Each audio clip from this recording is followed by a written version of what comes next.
Call the meeting to order. Mr. Kellenberger, would you offer the invocation? Yes, sir, Chairman, I appreciate. Before we get started, I'd like to say a few things. Thank you for coming to our meeting today. A few rules: if you have any devices that make noise, if you'll cut them off or put them on silent, we'd appreciate. If you would like to have a conversation with your neighbor, if you go outside so as not to just disrupt the rest of the room. Possibly a difference of opinion in the room today. I ask that you respect your neighbor as we go through the meeting.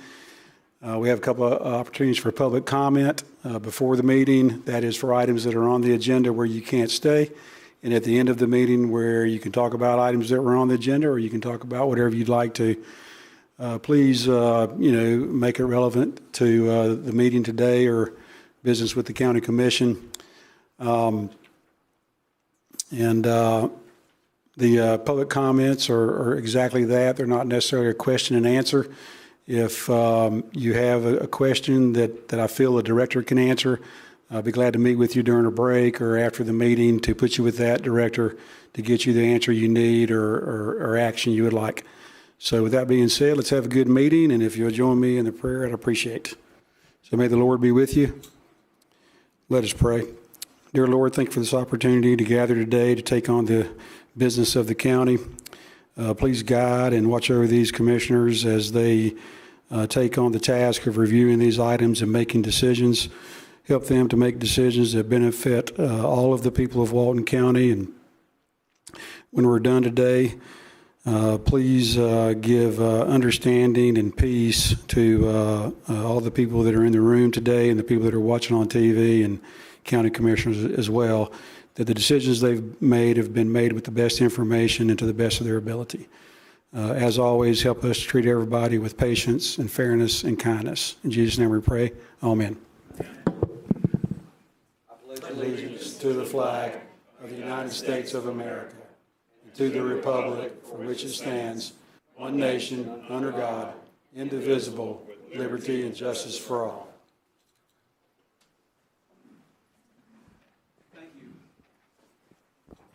Thank you. A quorum is present. Do we have any guests here?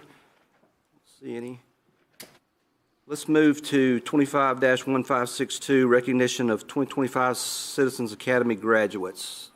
The graduates here, Ms. Mary, would you like to offer some remarks? Yes. Good afternoon. I'd like to take a moment to recognize our 2025 Citizens Academy graduates. We have a short presentation, short video first, and then we'll call them up here. I also want to take a moment to thank Meredith Crum, who led this program this year. She is out with her new baby, so we congratulate her on that. The Citizens Academy is a great opportunity for any citizen of Walton County to learn more about how the county operates, whether it be from the administration's office all the way down to emergency management, how the roads are paved, GIS, how to work the websites, and things like that. This is a great opportunity for any Walton County resident. I really enjoyed it. It helped me understand the mechanics of how things work in our county. I was really impressed with the Citizens Academy, just in the organization of it, the depth of information that we got, food, and just the amount that I learned about really what goes on with the breadth of expertise and passion and dedication to the citizens from our county employees and the various county departments. I had no idea going into it what to expect and was impressed every session.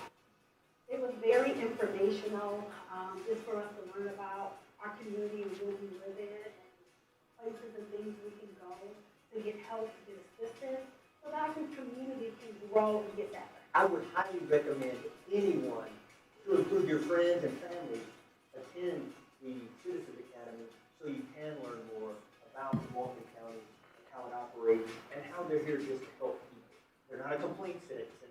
They're here to help everybody that needs help or that is just curious about how the county works. Absolutely. I will recommend Citizens Academy to everybody I know. Get in here, get plugged in, get connected, get to learn where you live, get to learn where you reside. Get in, get connected with your neighbors and community. So yes, I would recommend it. I would definitely recommend the Citizens Academy to any Walton County resident or visitor or anyone who's curious to learn more about how the county works. most certainly. I would very much encourage others of the community to go ahead and sign up as they can. So I tried twice before I got in, so I was really glad that I was able to do that. But yes, I would most definitely encourage those within our community, within Walton County, as we're growing. It's very beneficial to be able to have those resources to assist other towns.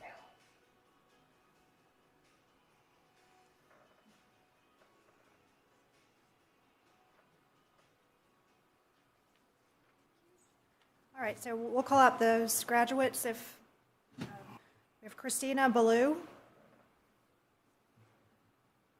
Gary Ballou, John Petersick, Kim Argon, Megan Fielder, Kyra Donahue, John Feedy, Jordan Johnson, Nada Ottaway, Philip Currid, and Christine Bacon.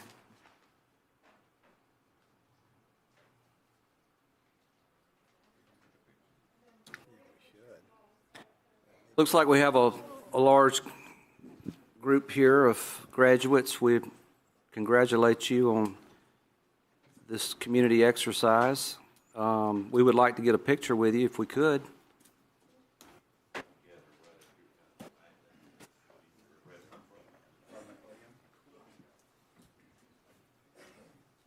Am I in the front or?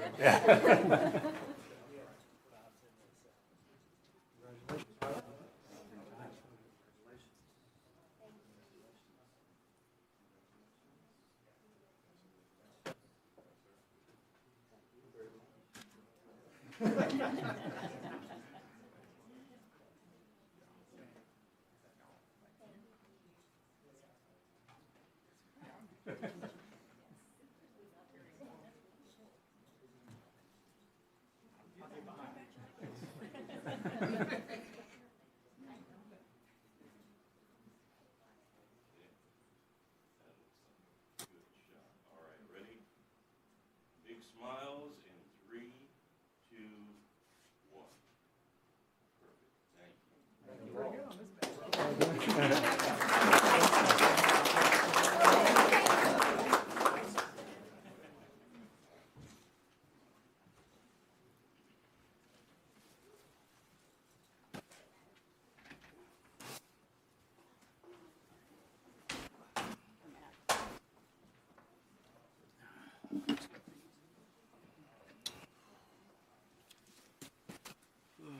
Commissioners, do we have any additions or deletions? Additions? Any additions? Seeing none, any deletions? Seeing none? Commissioner Gladwell for a motion? Do I? You want to approve the agenda? Oh, yes, motion to approve the agenda. Motion and a second. All in favor say aye. Aye. All opposed, no. Show that adopted 5-0. We'll now open the podium for public comments. If there's anyone that is here that would like to speak on an item and cannot be here for when that item is regularly scheduled to come up for discussion, if you would like to come forward now, we'll make that available for you. Is there anyone in the public that would like to speak? Seeing none? Are there any items that would be removed from the consent agenda for further discussion? Chair, I'd like item 8, if you wouldn't mind. Anyone else? Motion to approve the agenda without, or the consent agenda without the, or with the one item removed. Second. We have a motion and a second. All in favor say aye. Aye. Show that done, 5-0.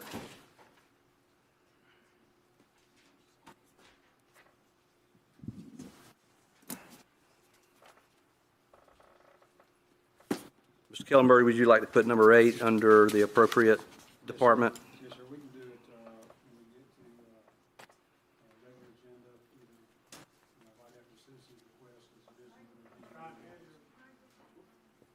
Apologize, not following my own rules.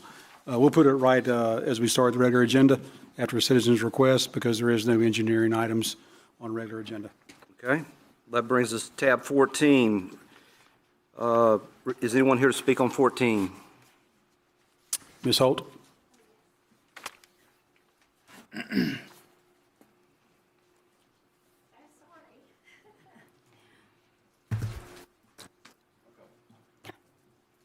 the other part that's going to help me speak today. Holly Holt, I'm the Health Officer Administrator for the Department of Health here in Walton County. Tracy Voss, Walton County Sheriff's Office. And we're coming to you today actually representing the Walton County Overdose Prevention Task Force. This task force started basically a year ago, last November. And so we've been working very hard on looking at different things that we feel like there's possibly a need in our community, in our county for. So today, we're here to ask the Board of County Commissioners to authorize a 6-month pilot project with up to 10 self-standing rescue boxes at county-owned sites and to direct staff to work with the Walton County Overdose Prevention Task Force to identify county-owned locations to place naloxone, also known as Narcan, into these rescue boxes. So I'm going to just give you a few just brief facts about some things so you might have a little bit more of an idea of why we're doing this. First of all, naloxone is a medicine that can be used as a nasal spray, and it rapidly reverses opioid overdose. I don't know how familiar you are with it, but it actually is commonly used. Over the last year to date, we've had approximately, and Tracy can share more information about this, 303 overdose responses by local EMS. A couple years prior to that, we had 400 and something. So it has decreased a little bit, but we are still seeing that in our community. Everybody knows, and if you don't, some examples of opioids include heroin, fentanyl, oxycodone, Vicodin, codeine, morphine. Naloxone has no effect on someone who does not have opioids in their system. It's harmless if someone that does not have opioids in their system uses it.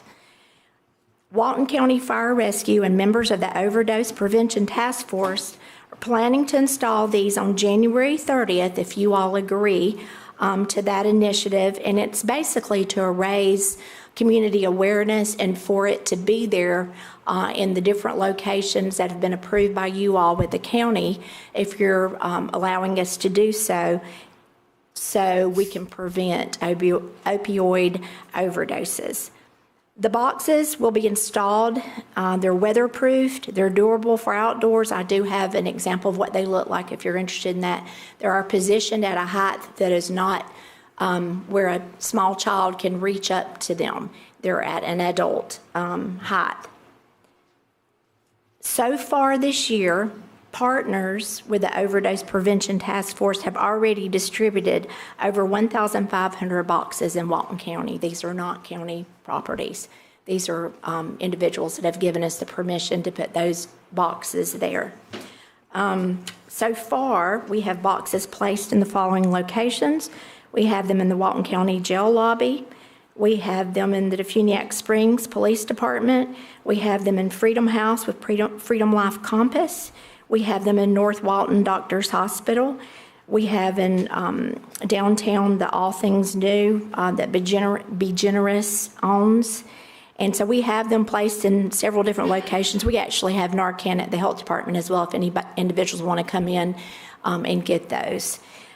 If you as commissioners do approve us doing this, the end of January, some of the locations that we're thinking about are some of the park locations, like Cessna Landing in Santa Rosa Beach, Hogtown Bayou Kayak Launch in Santa Rosa Beach, Pilcher Park Boat Ramp in Santa Rosa Beach, Grady Park, Brown Park in Freeport, 4 Mile Creek Landing in Freeport, Choctaw Beach, Wayside Park Boat Ramp in Choctaw Beach, Morrison Springs County Park, Gaskin Park, Paget Park. Those are some of the locations that we were interested in trying to put these boxes for individuals. Mr. Ross, would you like to speak? Do you have any additional comments? No, thank you, Mr. Chair. I think she's covered it all. We're glad to answer any questions you may What's have. the desire of the board? Question, Commissioner Anderson, recognized. Ms. Holt and Mr. Voss, I think this is a great idea.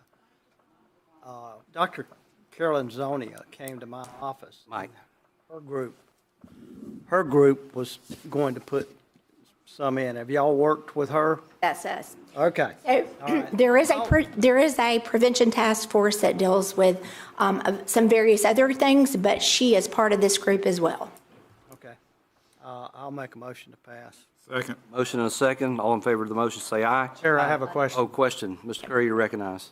What the mechanism part of this, is it just you can go in there and you can grab 10, 20, 1? I mean, is there a, because I'd hate for somebody to just come in there and just grab them all, and then the next person that needs it, there's nothing there for them. So do you want to speak about stock in the boxes, Tracy, with the, and how that works if individuals take more than 2 or 3 or whatever? Right. And also to the board, once the first commissioner is recognized, feel free to jump in as long as we're not talking over each other. I want to make sure that the discussion is robust, it's fresh, it's on time. So feel free to engage. We just don't want to talk over each other. Commissioner, to answer your question, that's a possibility. People could take more than one out of these boxes. And I really don't have an answer for that. The likelihood that if they took more than one, they may need it, or they're attempting to prepare for the future. In either way, we're putting Narcan into the hands of someone who may very well need it. We will be identifying and we'll be monitoring these boxes periodically, and if it needs to be restocked, we'll be able to restock it relatively quickly. I just didn't know what kind of mechanism you had. I mean, if somebody's, not in their right mind, they just go ahead and take everything out of there. The next person that comes along, there's nothing there for them. So, I mean. Well, that's a possibility. We will monitor for that, and if that happens, we'll put safeguards in place. We haven't seen that, and I kind of liken this to the life jacket program that we have at some of these parks. That's not typically how it works there either. They don't just take all the life jackets for the sake of taking them. This is a very similar program to that. It's a safety net that's put out there, and they take what they need. But we will monitor for that. And if these things, if we need to put an extra safeguard in place to ensure that that doesn't happen, we will. Thank you both. What about, since you said a pilot program, but then you gave a laundry list of different parks and everything. Since it's a pilot program, could we reduce that down to just maybe 5 different areas just to find out how it works, if it works, that sort of thing? We would prefer to do that. The sheriff's office would prefer to just start with a few parks and let's see what the logistical burden is actually going to be. I have a limited number of staff to actually do this. We think we could probably handle 5 parks. Okay.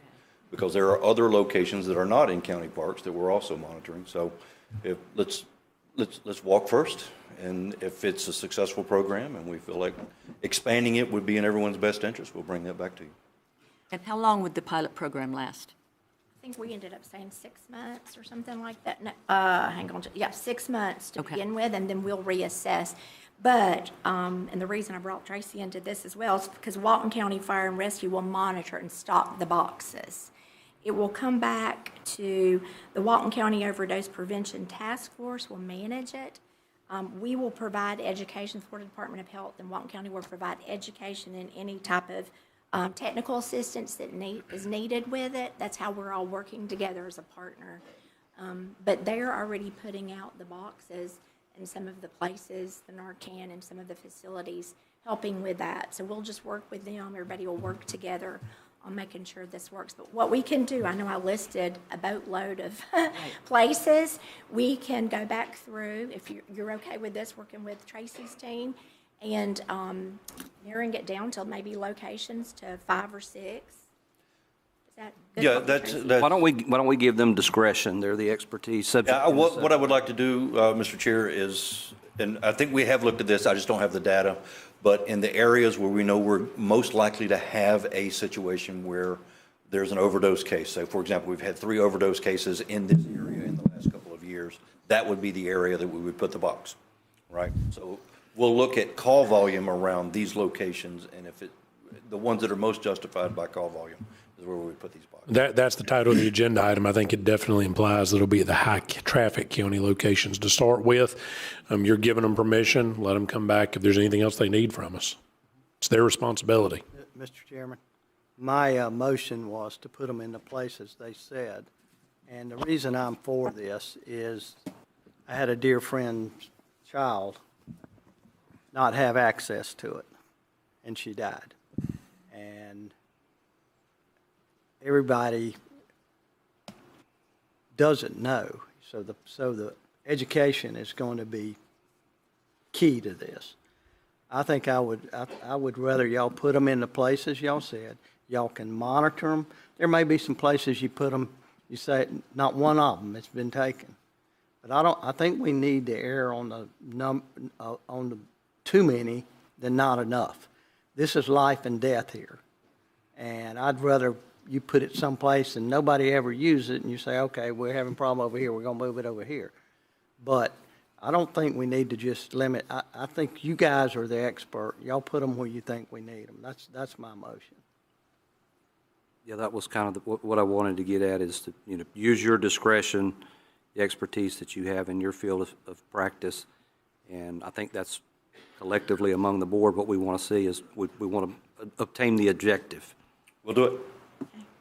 All in favor of the motion, say aye. Aye. Mr. Kellenberg? I just had one question. Would this commission like to have any type of reporting from Mr. Voss or Ms. Holt on how the program's going? Yeah, I think they said they would come back in 6 months, right? Okay. Okay? Yep. Yeah, we'll definitely do that. All opposed, no. Show it done 5-0. Thank you. Thank you. Thank you. Tab 15, who's here to speak on 15? Mr. Mark Douglas here today.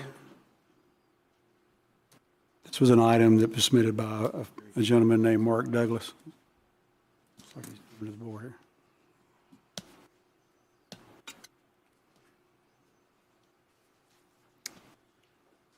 Mr. Douglas, you recognize Mark, one S, two Douglas. S's. Douglass, Mark Douglas. I'm a resident of Santa Rosa Beach, lifelong Walton County resident via Defuniak Springs. I just want to share an experience with the public about having to make a code complaint against a neighbor. Unfortunately, a pole barn was erected near my home across the street with no setback, in violation of, several codes. I called code. This was on November 17th of last year. And they came out on the 18th, made an assessment, did find the violator, that he had violated several codes, was told to stop building. At this point, it's only a structure with no sides. As the months continued, this neighbor continued to build the pole barn and basically completed it. And code came out on multiple occasions telling him to stop. He didn't choose to do so. It went to a code compliance hearing in April, and again was found in violation, told to become under compliance or face a $250 a day fine after June 30th.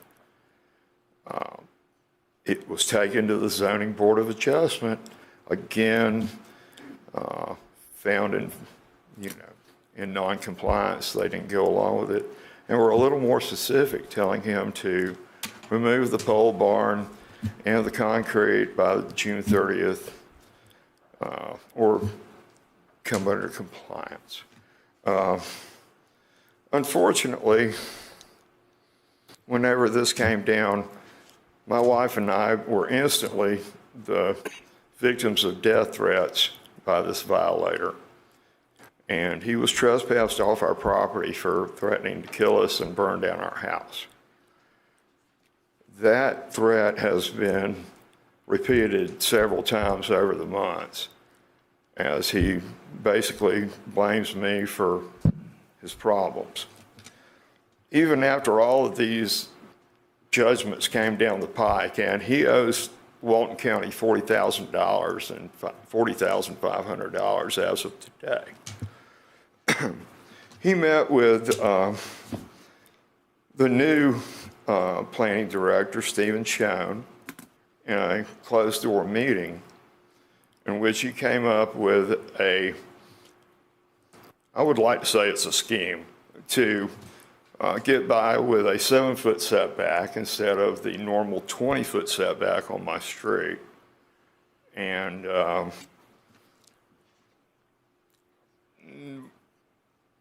was basically kind of with a promissory note of a code reduction.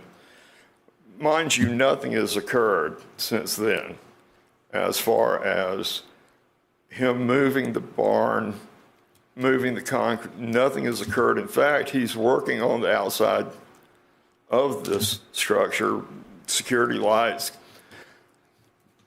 and never a site inspection, no permit, just complete road construction. And 1 minute remaining. Pardon me? 1 minute remaining. I'm wrapping it up. Basically, Mr. Schoen told me that in a closed-door meeting, he met with the perpetrator himself, Mr. Cornman, and an architect and a lawyer. And they hashed out a plan for him to get by with a 7-foot setback. When I tried to get confirmation about that, I asked Mr. Cornman. He wasn't at the meeting. I just got to ask a few questions right now. Is this leadership? When I finally get Mr. Schoen on the phone after 3 weeks of trying to contact me, you know, he told Mr. Kellenberger, I was rude to him on the phone. I was blunt. And I asked a few specific questions. At the end of the day, how does this benefit Walton County, a decision to give a variance after all the other judgments have come down the pike? It doesn't. And it questions leadership when someone can't take responsibility for what happened in a meeting and wants to throw another department head under the bus. And are there any questions from the board for Mr. Douglas? Mr. Kellenberg, would you like to, do you have any comments? I'll keep it short. So I've had a couple of conversations with Mr. Douglas as well as Mr. Schoen and Mr. Cornman. Mr. Douglas is correct. There was a building built without a permit. Code came out and took code enforcement action against it. It ended up in the magistrate's court. The magistrate ruled on it. One of the opportunities to cure was to seek a variance. He took that opportunity. The ZBA, Zoning Board of Adjustment, denied his variance. He then acquired some more property. He met with Mr. Schoen. Mr. Schoen, in concert with our land development code, did basically the lot reoriented itself because he had more property. This is in a Santa Rosa plantation that was platted in the 1920s, I believe. And Mr. Douglas is correct. There was some incorrect maneuvers by a neighbor, but I believe our departments have done what they can under their rules and regulations and policies to service the people of Walton County. It has not come out to Mr. Douglas's favor or his desire, but oftentimes when we have to do the job that we're asked to do, we have to follow the rules and policies that are set forth. In the case of the Land Development Code, Mr. Schoen followed that. In the case of the Code Enforcement Department, I think Mr. Cornman did what's available to him under that code. So where are we with due process and enforcement? What's the lay it out for us? So the neighbor that has built the building has obtained a permit. That permit has terms and conditions within it that would make him compliant within the Land Development Code as determined by Mr. Schoen. He has, I believe, 6 months to do that. Are we comfortable that staff has worked with Mr. Douglas following the policies and procedures? Are we abiding by that timeline and schedule and process? So I've not been privy to all of the intimate actions of each department. What I've understood from emails and discussions is that we have with those departments, we have done what is available to us under our policies, codes, and Florida statute. What is left that you would ask of us? I'm sorry. What is left, what is remaining that you would ask of us? Well, for a right now, policy I'm decision? just asking that the system should work, that after you've had 2 quasi-judicial hearings with public input, there shouldn't be a closed-door hearing made. It sounds like Where we're on the clock, where a right? decision is made where we ignore the 20-foot setback that was heavily debated in the zoning board of adjustment meeting. In fact, if you've ever watched any of these meetings, that's what they debate 65% of the time is setbacks and right-of-ways. You must look at this thing on this street. It is overpowering the street. 5 foot back is not going to make any difference. And how about just the rules apply to everyone? A 20-foot setback on a street, and we're going to let one building on the street have basically a 5-foot setback. And I'm just going to say this, I asked Stephen Schoen flat out, what about a future street improvement project that might take place here? His response was, what kind of street improvement project will ever take place on that street? This is our county planner. A vision for the future is implied in his name of his position. Let's stick to the policy. Let's keep this. Well, I mean, as policy, you should be following the law. As I understand, I talked to Matt Carpenter and... Mr. Douglas, 1 second. Mr. Atkinson, where are we at in application of the law? It appears this time, per what Mr. Kellenberger said, that we are following the process. This person's been given a permit by planning as a way of coming into voluntary compliance, and they have a time frame to do that. So I think in terms of following the law, we have to honor what staff has done at this point in time. Okay.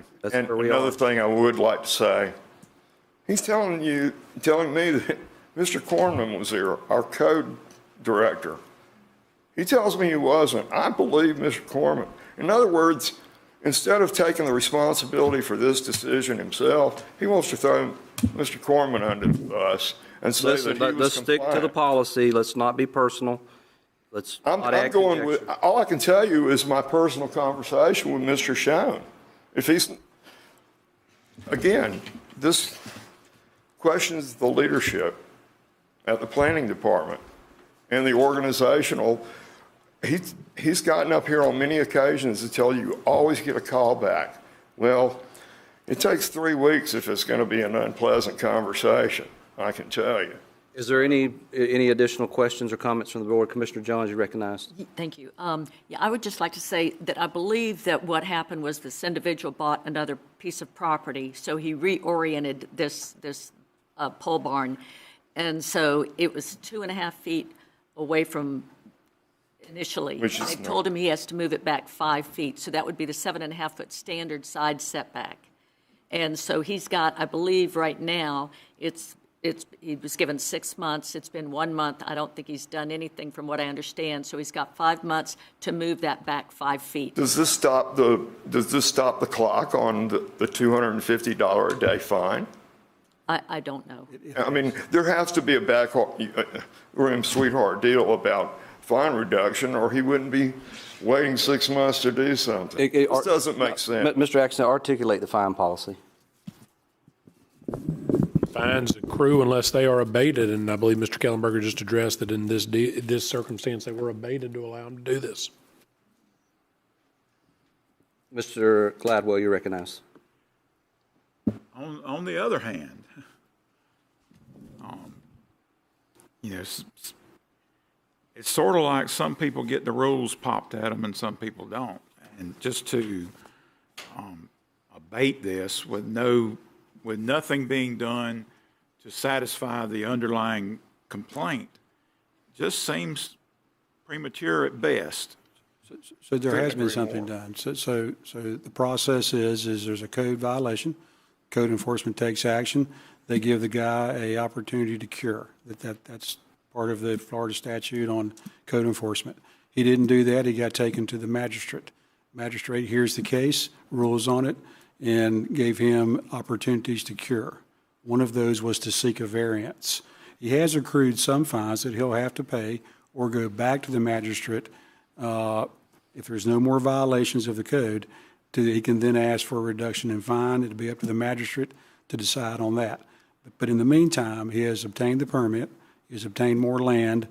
Due to the nature and the time of when the original plat was approved, developed, it's the old Santa Rosa plantation. Sometimes our land development code has to be reviewed and see how it is applicable to these different neighborhoods, subdivisions, lots of recorded plat and when they were done. And so in that, because you're familiar with the grid of streets down there in the Santa Rosa plantation off of Chad Holly, it's a grid, a traditional grid. So now he has a piece of land that also fronts on another street. And so I believe that Mr. Schoen's determination is what is the front of the lot now and what is the side of the lot? Nothing has physically changed except ownership of a lot next door. By this theory, you could buy the rest of the property on the street and it becomes a 7-foot setback for everybody. This is crazy. So I think this is not in the nature of the way the law was interpreted, why it's been proved out the way it is. And quite frankly, here's another problem. The man had every chance to stop building, but didn't choose to do so. He purposely kept building till it was finished. Then after that, went through due process and lost at every turn. And he's had 30 days to appeal that decision, but didn't choose to do so. He has $40,000 worth of fines accrued because of that decision.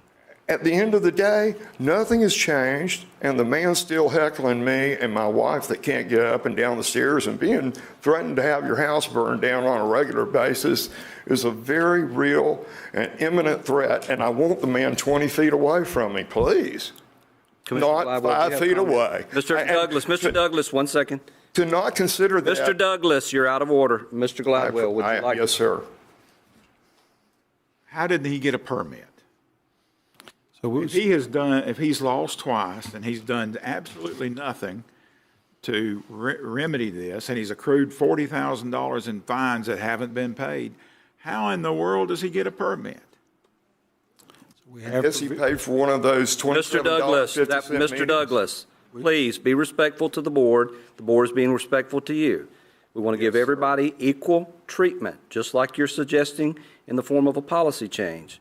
The same is happening here. Mr. Douglas, 1 second. I'm asking Mr. Kellenberger, Mr. Douglas, would you please show some restraint, sir? Okay, Mr. Kellenberger, you had an additional comment. Right. So we have provisions to answer Mr. Gladwell's question, Commissioner Gladwell's question.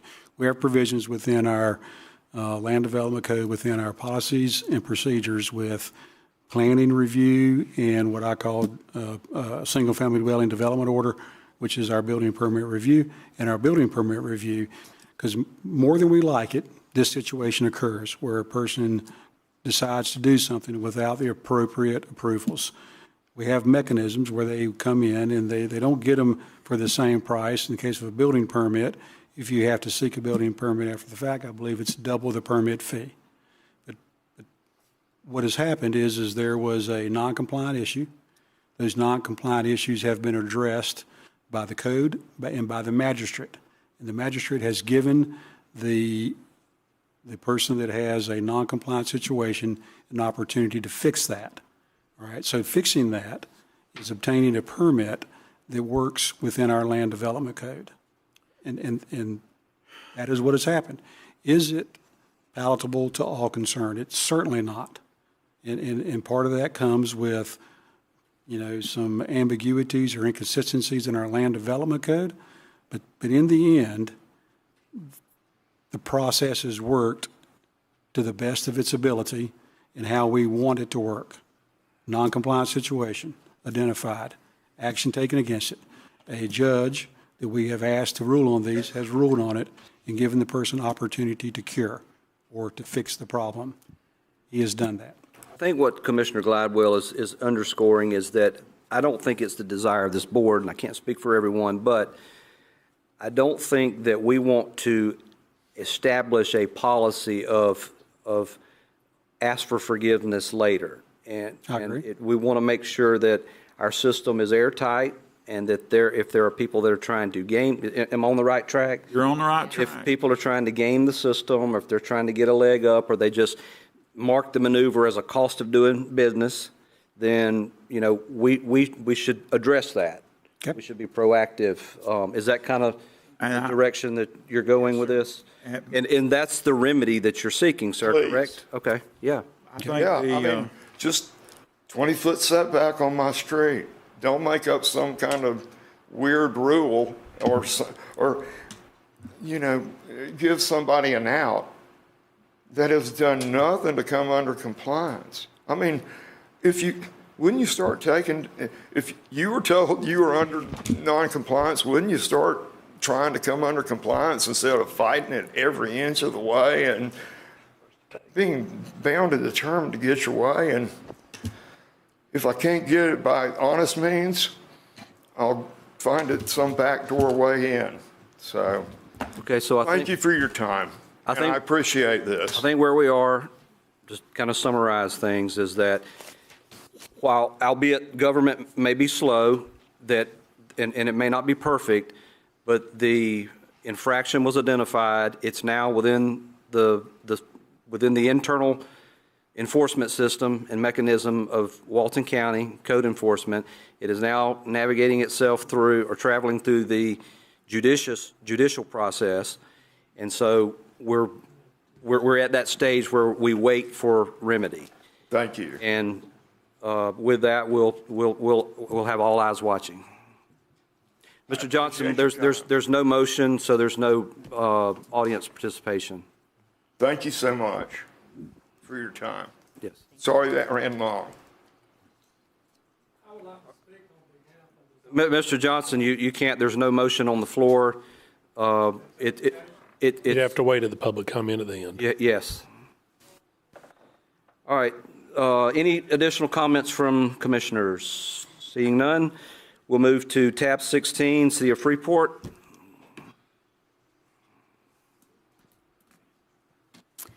Our next item is a request from the City of Freeport to expand the scope of services and the interlocal agreement with Walton County for the Freeport wastewater utility improvements. And just to refresh everyone's memory, these were American Rescue Act funds. The City of Freeport was awarded $6 million for some wastewater improvements to connect approximately 400 septic systems in the McDaniels Fish Camp Road to the city's sewer system. The project's under budget, so Mr. Martin's here today to put forward a request for some projects for City of Freeport that could utilize the additional funding. Madam Clerk, for the record, Mark Martin, City of Freeport. Mr. Martin, you're recognized. Thank you, sir. Knocked out a lot of it. Basically, Melissa just covered it all. The one thing I would touch on was when these ARPA funds, they were given to the county, and the City of Freeport submits reimbursements. So unlike we got a check for $6 million and took off. So y'all still have, the project's going to come in at about 4.5. So you got a 1.5 overage or shortage, whichever way you want to look at it, overage.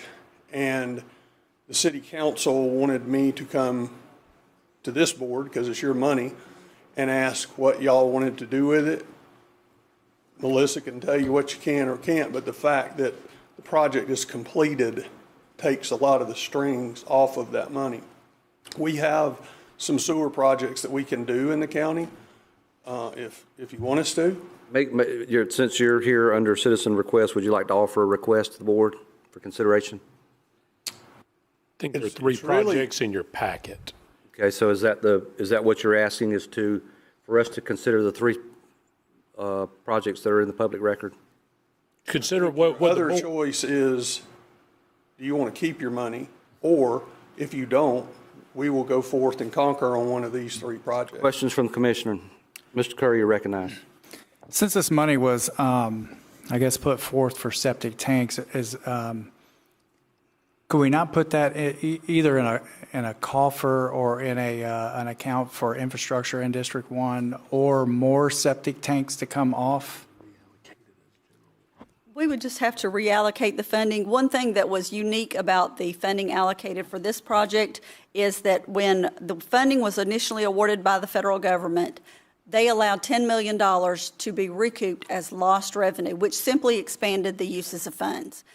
The City of Freeport project, part of those funds were for the strategy of water and sewer broadband. It was under that one pot. About $1.6 million of it we put into the lost revenue bucket. So that has ended up expanding the uses. If the funding did come back to the board, you would essentially be able to deallocate it towards this project and reallocate it towards essentially any general government service. So to comply with the SLFRF program, what you're going to need to do in that scenario, if you want to take it back, is we would be de-obligating the excess funds, is the phraseology here. With the de-obligation, you're going to have to do that either way. Then the choice is to obligate them to the expanded project scope of any of these three projects that the city's asking, or to anything else the county wants after it is treated as lost revenue. So it has to come back into your budget, it's lost revenue, and then you come back a second time and decide what to do with it. The reason you're having to make a decision like this is because under Treasury's guidance, the deadline for obligation is already passed. We are well past that. The money's been obligated, so now we have to take the de-obligation steps for excess funds to satisfy this before we run into a situation where we're required to give the money back. I just figured since this money was initiated for the septic tanks, I'm sure there's more septic tanks that would probably need to be taken off. I mean, we talk about water quality almost every meeting. So if that's not one of the options, I mean, I'd love for that to be, to get some more septic tanks off the. Have you got some ideas of locations of anything? I would reach out to Mr. Martin. I mean, maybe in that same, are there more in that same area that maybe need to come off of septic? One of the three projects that I think is in your packet is one for LaGrange Road, which 1.5 would basically get us from 331 down into LaGrange Road. And I don't have the exact number, but there's probably, I think it's 100, Alex, is that right, roughly?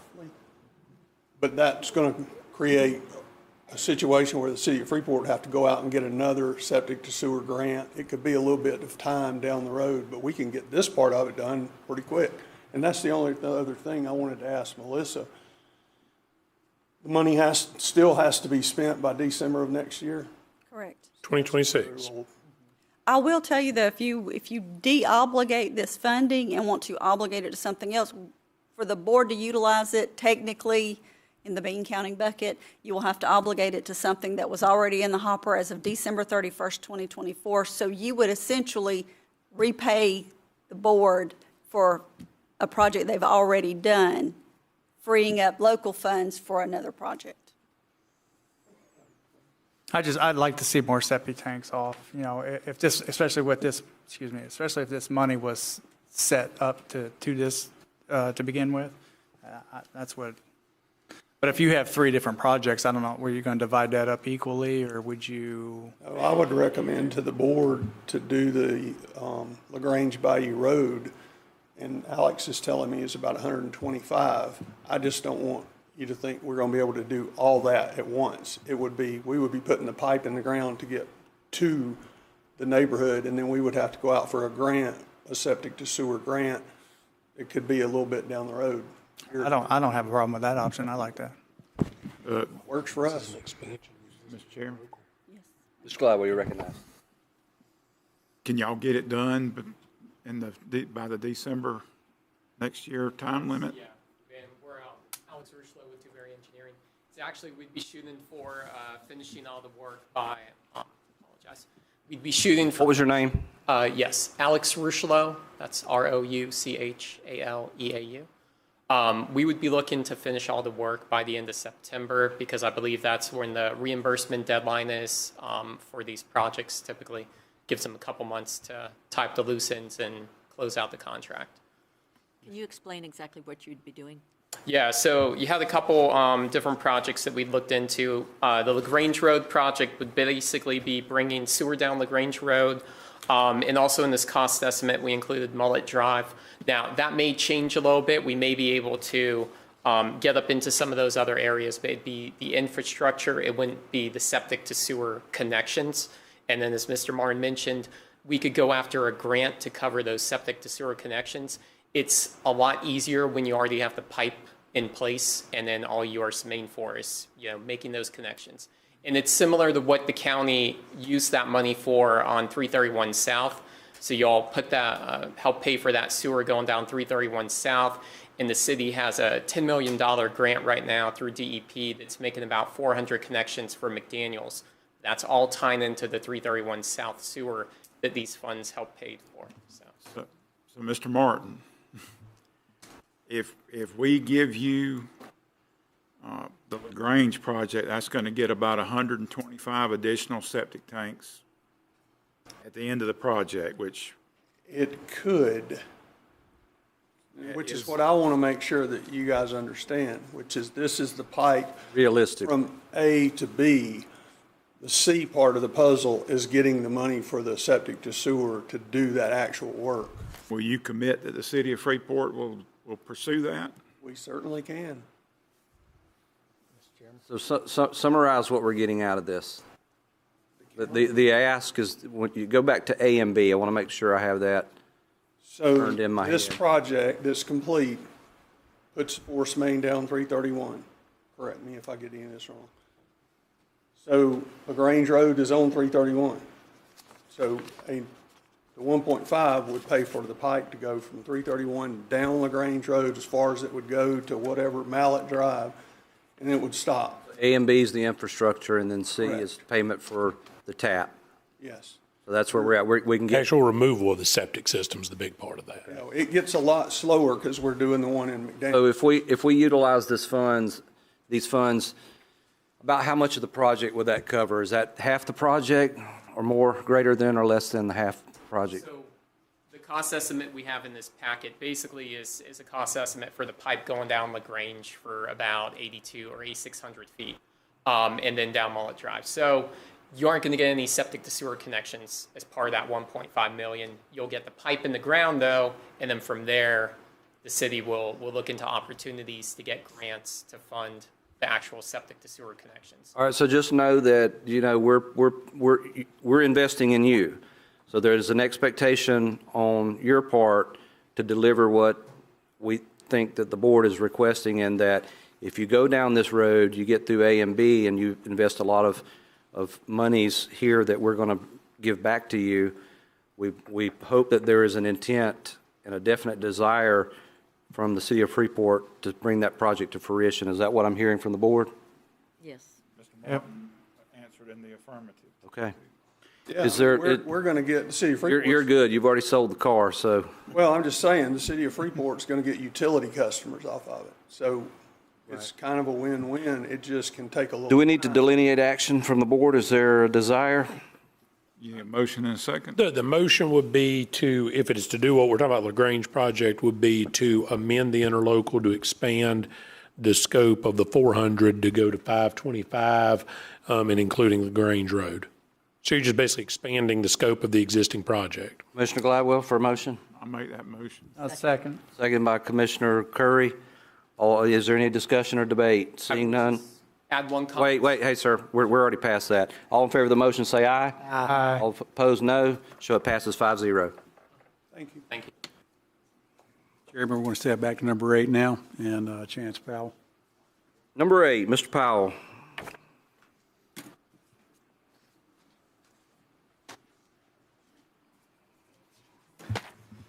Thank you, Chance Powell for the Engineering Department. This is a request to approve and authorize the chairman to sign supplemental agreement number 01 SA01 to the State of Florida Department of Transportation, Transportation Regional Incentive Program. This is a TRIP grant. Agreement number G3210 for the West Bay Parkway project, and a resolution authorizing the execution of the state-funded supplemental agreement. Commissioner Curry, you're recognized. Yeah, Chance, we talked probably in depth in this a couple of days ago, and I just wanted to reiterate, what would be the roadway classification on this? That's been a lot of discussion over the last year as we've been moving through this with DOT and with St. Joe. It is my intent that the roadway classification of this would be a near arterial. It is intended to meet the grant requirements as removing trips from Highway 98, which is a CIS facility. Our intent is for this to be at least a 45 mile per hour speed limit, posted speed limit on this roadway. It is considered to be up to a 4-lane road. Initial design will only be for 2 lanes, but stormwater ponds and right-of-way would be designed for a 4-lane facility.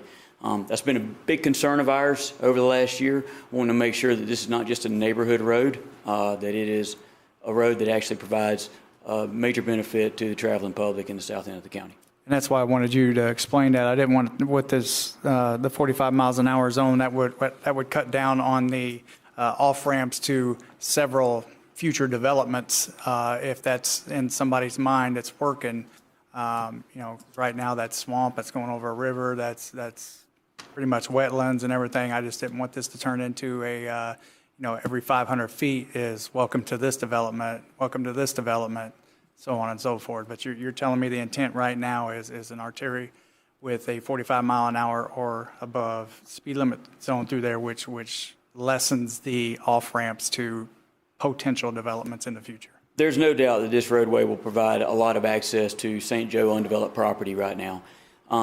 Given that it's a 45 mile per hour speed limit, our posted speed, design speed, and given that DOT will be maintaining this road in the future, they will have an opportunity to access management on that roadway and make sure that it is not a neighborhood road, that it is, a major arterial, hopefully. I'm asking you to look into the future, but do you see that being a county right-of-way of any sorts? Not at this time. There will be a major bridge over the Intercoastal Waterway, and it is not, in my belief, is not in the county's interest to maintain that facility. That's all I had, Chair. Thank you. Any additional questions, comments? Mr. Gladwell, you're recognized. Mr. Powell, this basically will provide access from Watersound Parkway to the airport, correct? Not necessarily Watersound Parkway. The proposed connection of this is roughly halfway between Watersound Parkway currently and, say, Dune Lakes Elementary School or Sarah Noah Boulevard. It's in that range right in there where it will be connecting. But yes, this scope is from the power line easement, which is just north of Highway 98, up to the Bay County line, excluding the design of the bridge at this time. Funds are not available right now in this project to do the bridge design. It will be preliminary engineering on the bridge to establish elevations, alignment, so that the roadway can be fully designed. And it goes to the airport. Ultimately, it will go to the airport. It goes to, 388? It ties in at 388 on Highway 79. It's about a $300 million bridge, correct? It's a major bridge, yes, sir. So we don't want to maintain it. And we definitely want it to be a 45 or more mile per hour speed limit. Absolutely. Thank you, Mr. Powell. Thank you. Let's move to tab 17, emergency management. We've seen this item before. We need a motion, don't we, Chair? I'll make a motion, we approve it. Yeah, second. Oh, okay. Wait, let me just make sure I'm processing it. Okay, got you. So we have a motion by Mr. Curry, second by? No, my motion by? I second. All in favor of the motion, say aye. Aye. Aye. Show that done unanimously. All right, now we're on 17. We've seen this item before. Are there any questions, any comments, any debate? Is there a motion? Motion to approve. Second. Motion by Commissioner Gladwell, second by Commissioner Curry. All in favor of the motion, say aye. Aye. Aye. Show the motion passes 5-0. Number 18, planning and development. Who's handling that? Good job, Mr. Goldberg. Mr. Stevens. Williams from Morgan Marine. He's ready to answer any questions, but I guess there weren't. Mr. Schoen, you're recognized. Thank you.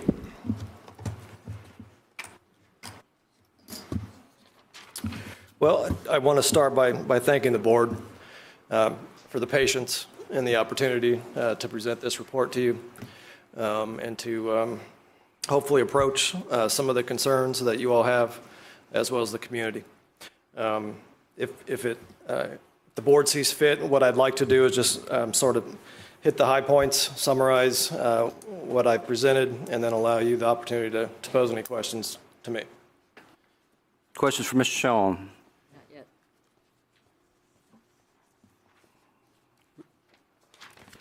Okay to proceed? All right, very good, thank you. What I have done in working with Mr. Kellenberger and my staff, what we did initially was establish what the primary concerns were from the public and from the board as it relates to our presentations and other information and interactions we've had. Primarily, you'll see those problem areas as customer service, transparency and public trust, processing and review times, and simply departmental function and staffing issues. So those were the primary concerns that we heard. In turn, those are the primary goals of this plan. And you can see that there's related action items and implementation strategies associated with improving customer service, transparency, application process and review times, and just departmental function. I'm not going to go through each of them, but what I will do is turn to sort of status updates and the details and sort of commentary. And you'll see that the first item there is SwiftGov and other technological improvements. I didn't do SwiftGov justice here, so I'm going to spend a little extra time here because I know all of you have had an opportunity to meet with Sabrina and her team at FAC and other areas. I will say it's been amazing working with SwiftGov. They're incredibly on point, always communicative, often more than I can manage just with my everyday activities, but incredibly so. Hardworking, intuitive, and we just I look forward to building on the relationship we've started, and I hope to express some of that moving forward. So thus far, I just want to show you how easy to use this system is. I have it on my phone. I have it on my tablet. I can pull it up right now, and I can say that within the last month, 2 months, during our onboarding and process review meetings and getting to a place where we're standardizing our processes, AI, the SwiftGov, has reviewed 75 projects. Average completion time is less than an hour, 0.6 hours, right? With an error rating of almost 99%, right? So we're moving to almost 100% success rate for their review, and clearly less than an hour review time is substantial and pretty incredible. You know, while it's not fully implemented now, it is a step away from that. So before the end of the year, we'll have at least 3 BPR reviewers utilizing the system as often as they can. You know, it's kind of a plug and play, or pay to play, if you will. And I know Sabrina's in the audience and she can add to that, but essentially we pay credits for each review. We have a bank of credits. So basically we've divvied those credits up to the individual reviewers. They use them as they see fit for the projects that need to be reviewed. With that in mind, and with the kudos that I hope I've done justice to SwiftGov, I'd like to approach the board in keeping with this report with an idea of expanding that relationship with them. I'd like the opportunity, hopefully, to bring back an updated contract or change order where we can move with SwiftGov into the future, really. Not just looking at processing, but just departmental structure, how we manage phone calls and emails and everything holistically. Our land development code changes, you know, all these things that they have experience with Intergov. We hope that, and in conversations, we know that they would be able to supplement and augment that program, hopefully fill some of the gaps that we're experiencing with that program, to really just create a more efficient and data-driven department and data-driven land development code at the end of this relationship. You recognize. Melissa, what would we need to do to expand that contract? I would need, are you talking about SwiftGov?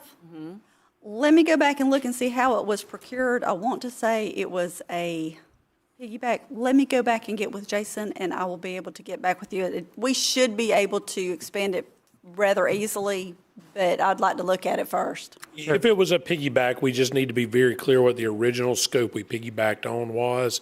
The ability to secure their services may not require an additional RFP, though. Chair? Even if it was a piggyback, we'll look at it. Okay. That was one of my agenda items. If we want to talk about that portion, I'll let him go back to his report, but I have SwiftGov as one of my agenda items that we can discuss. I was just about to ask if we could merge that conversation. Or, yeah, if you want to merge it right now, that's fine too. Let's do that.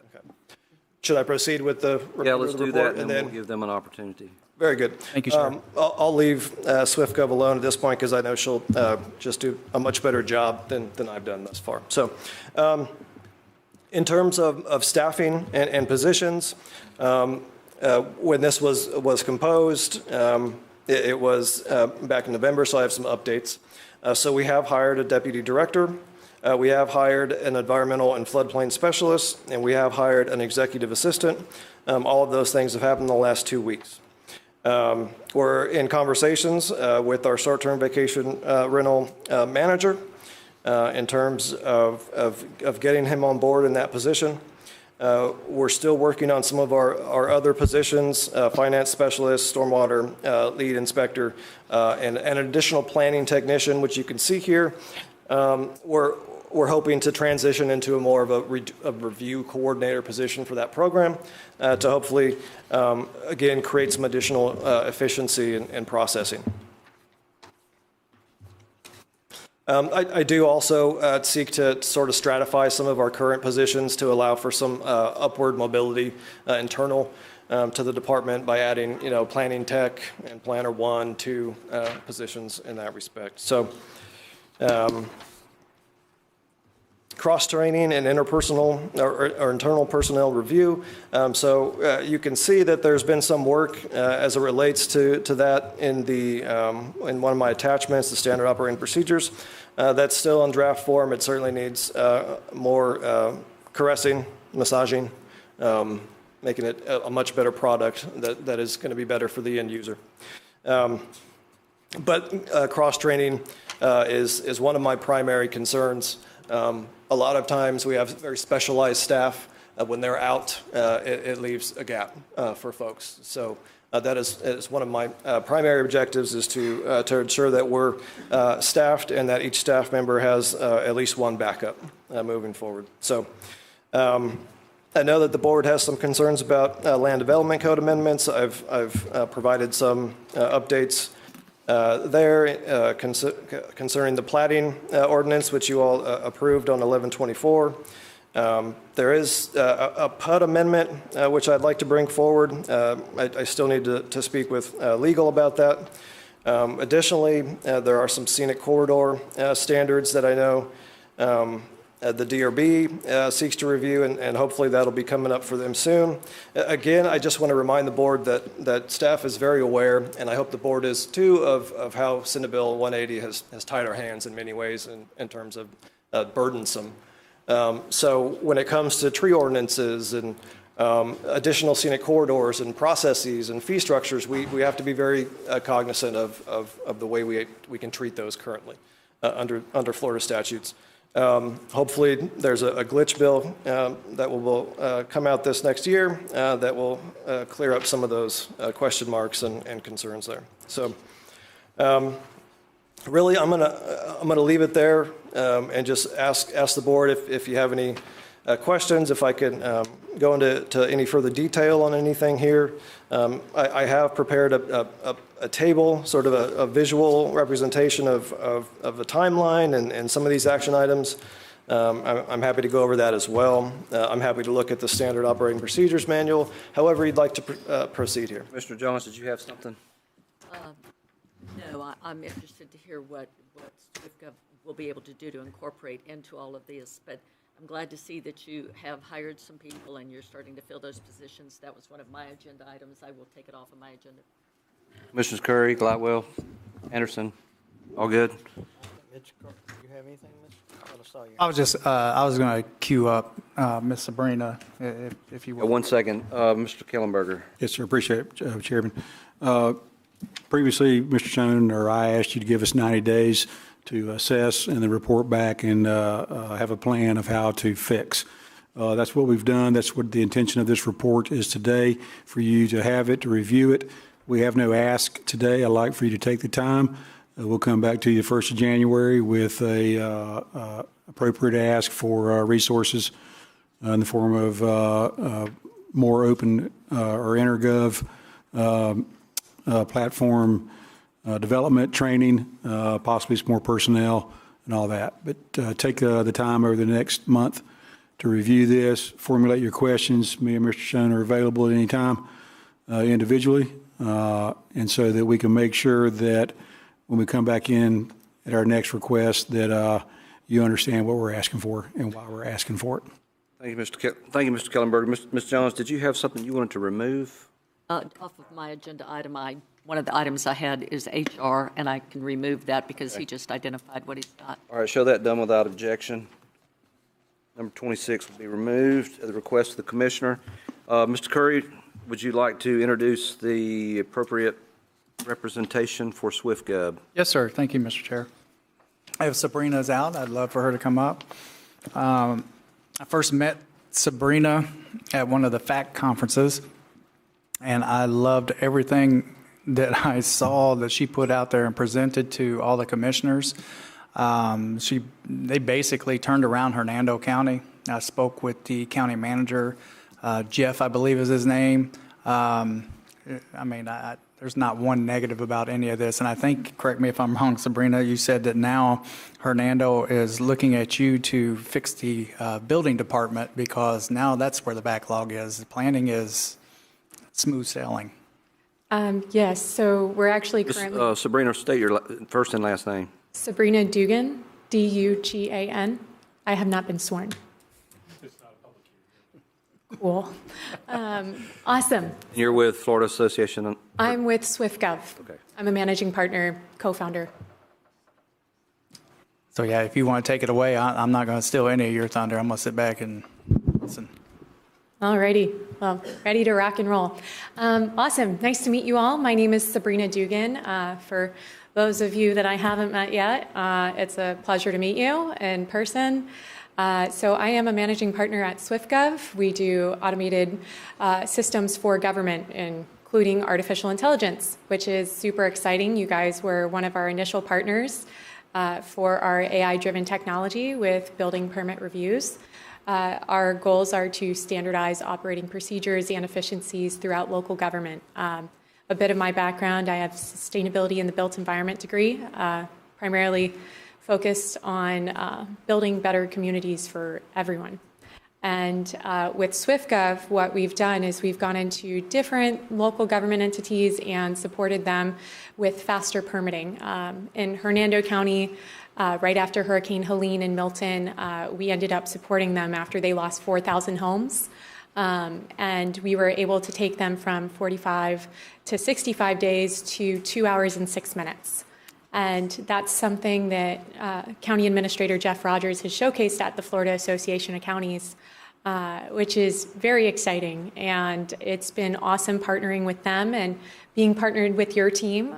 We've been working aggressively to try to standardize some of your guys' operating procedures. We know there's ever-evolving change in every jurisdiction, and we're really happy to be partnered with Walton County because we know BOCC has given direction to make change for a while.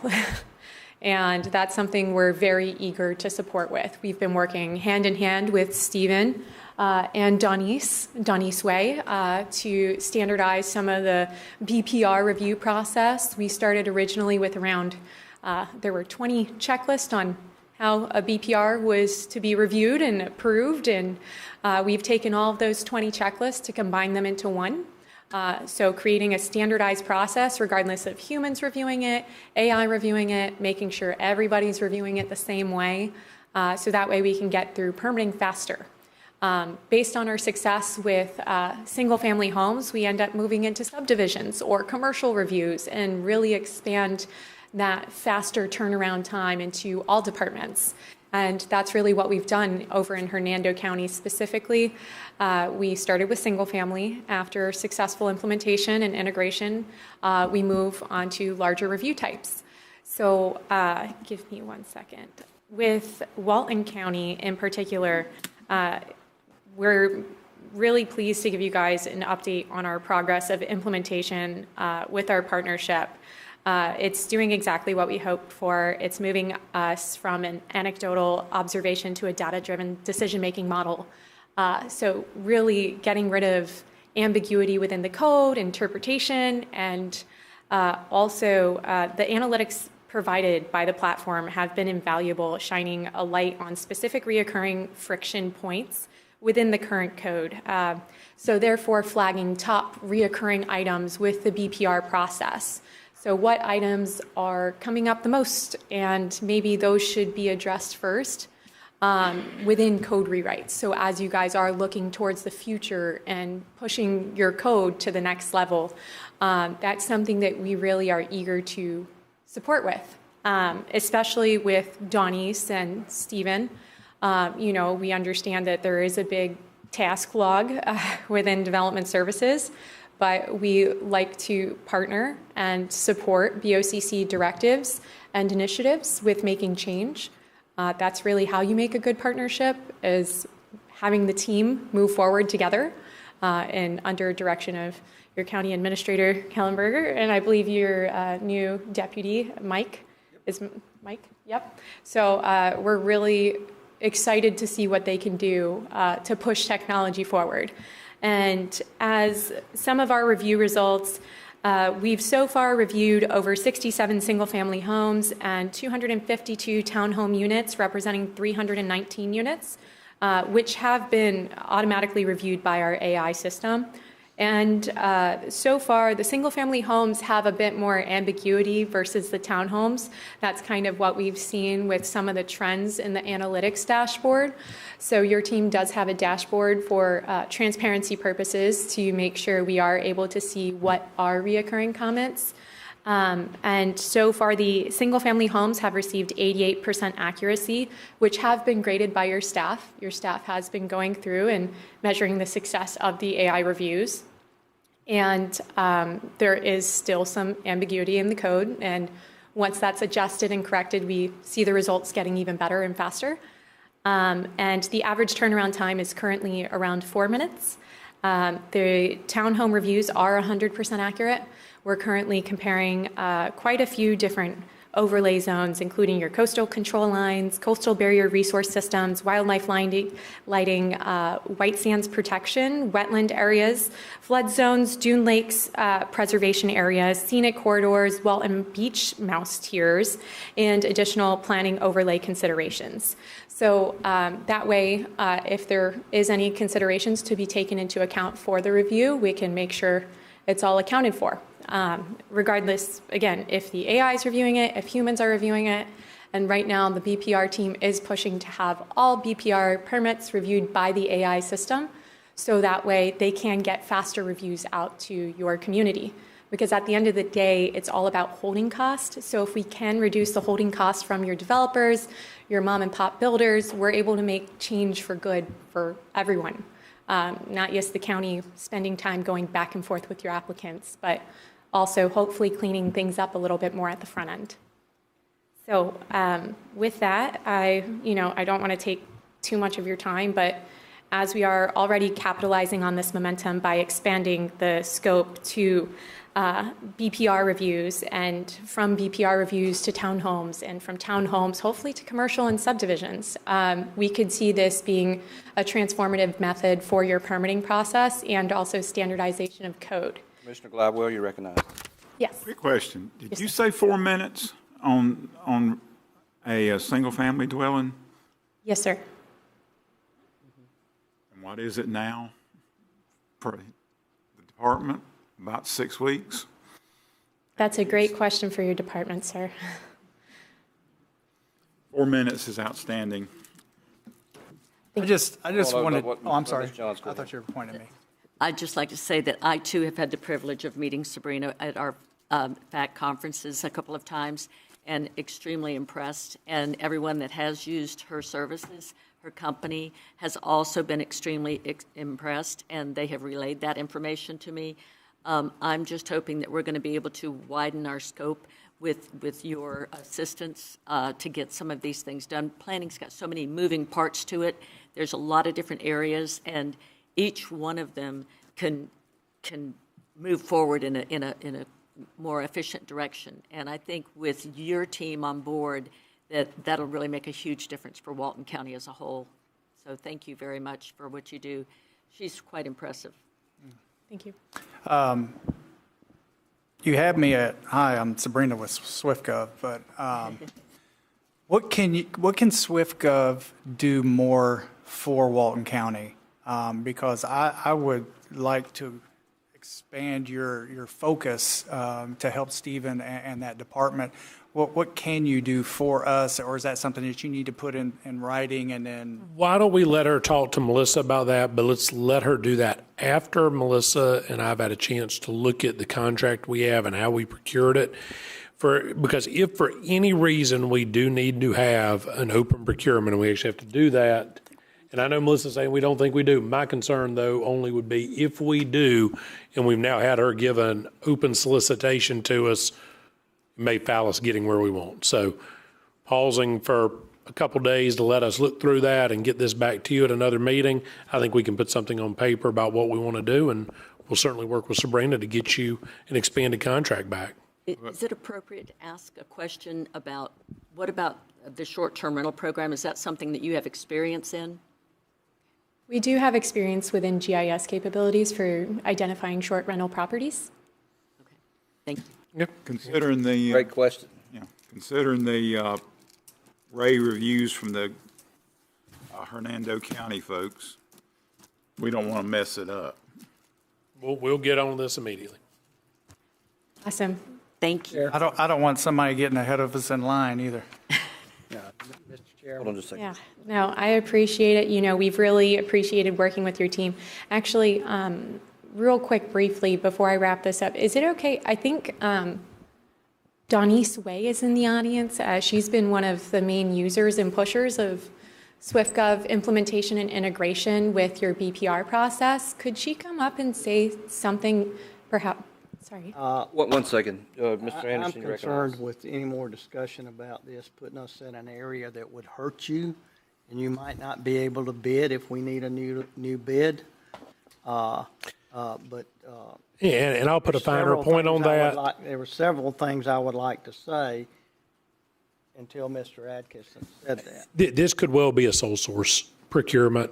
I don't want us to foul if that's the case, because I have not looked back at the original piggyback contract since it first came through, and I can't tell you so if you'll just give us, even just till your next meeting, I think by the 18th of December, we'll have a great answer for where we want to go.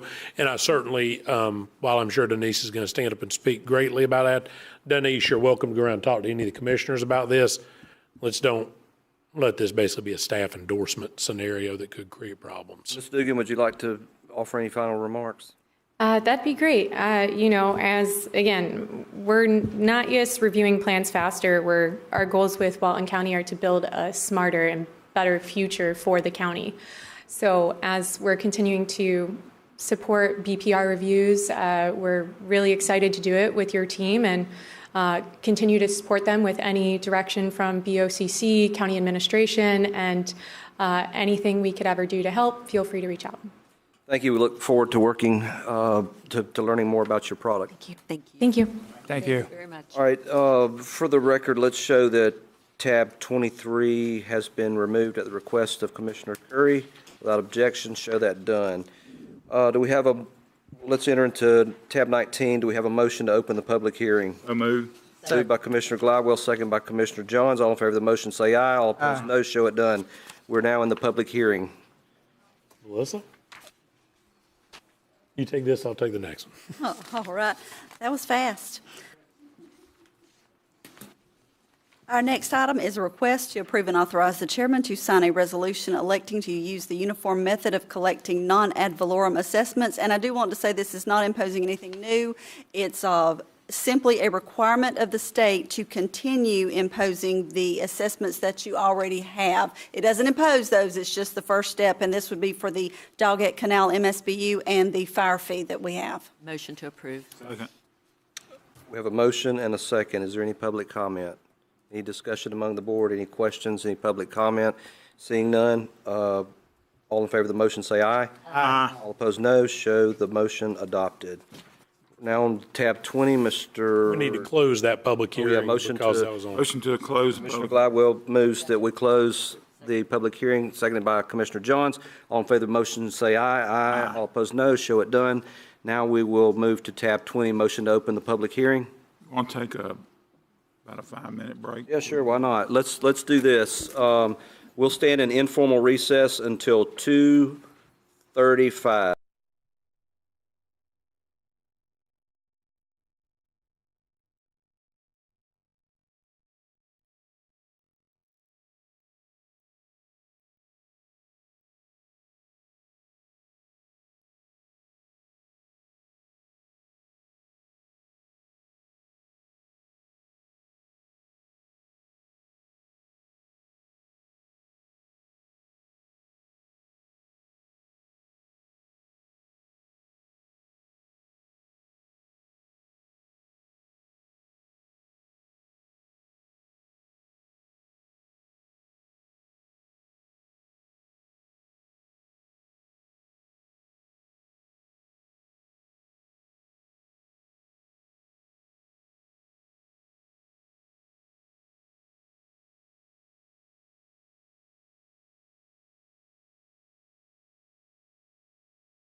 Quorum call, quorum call.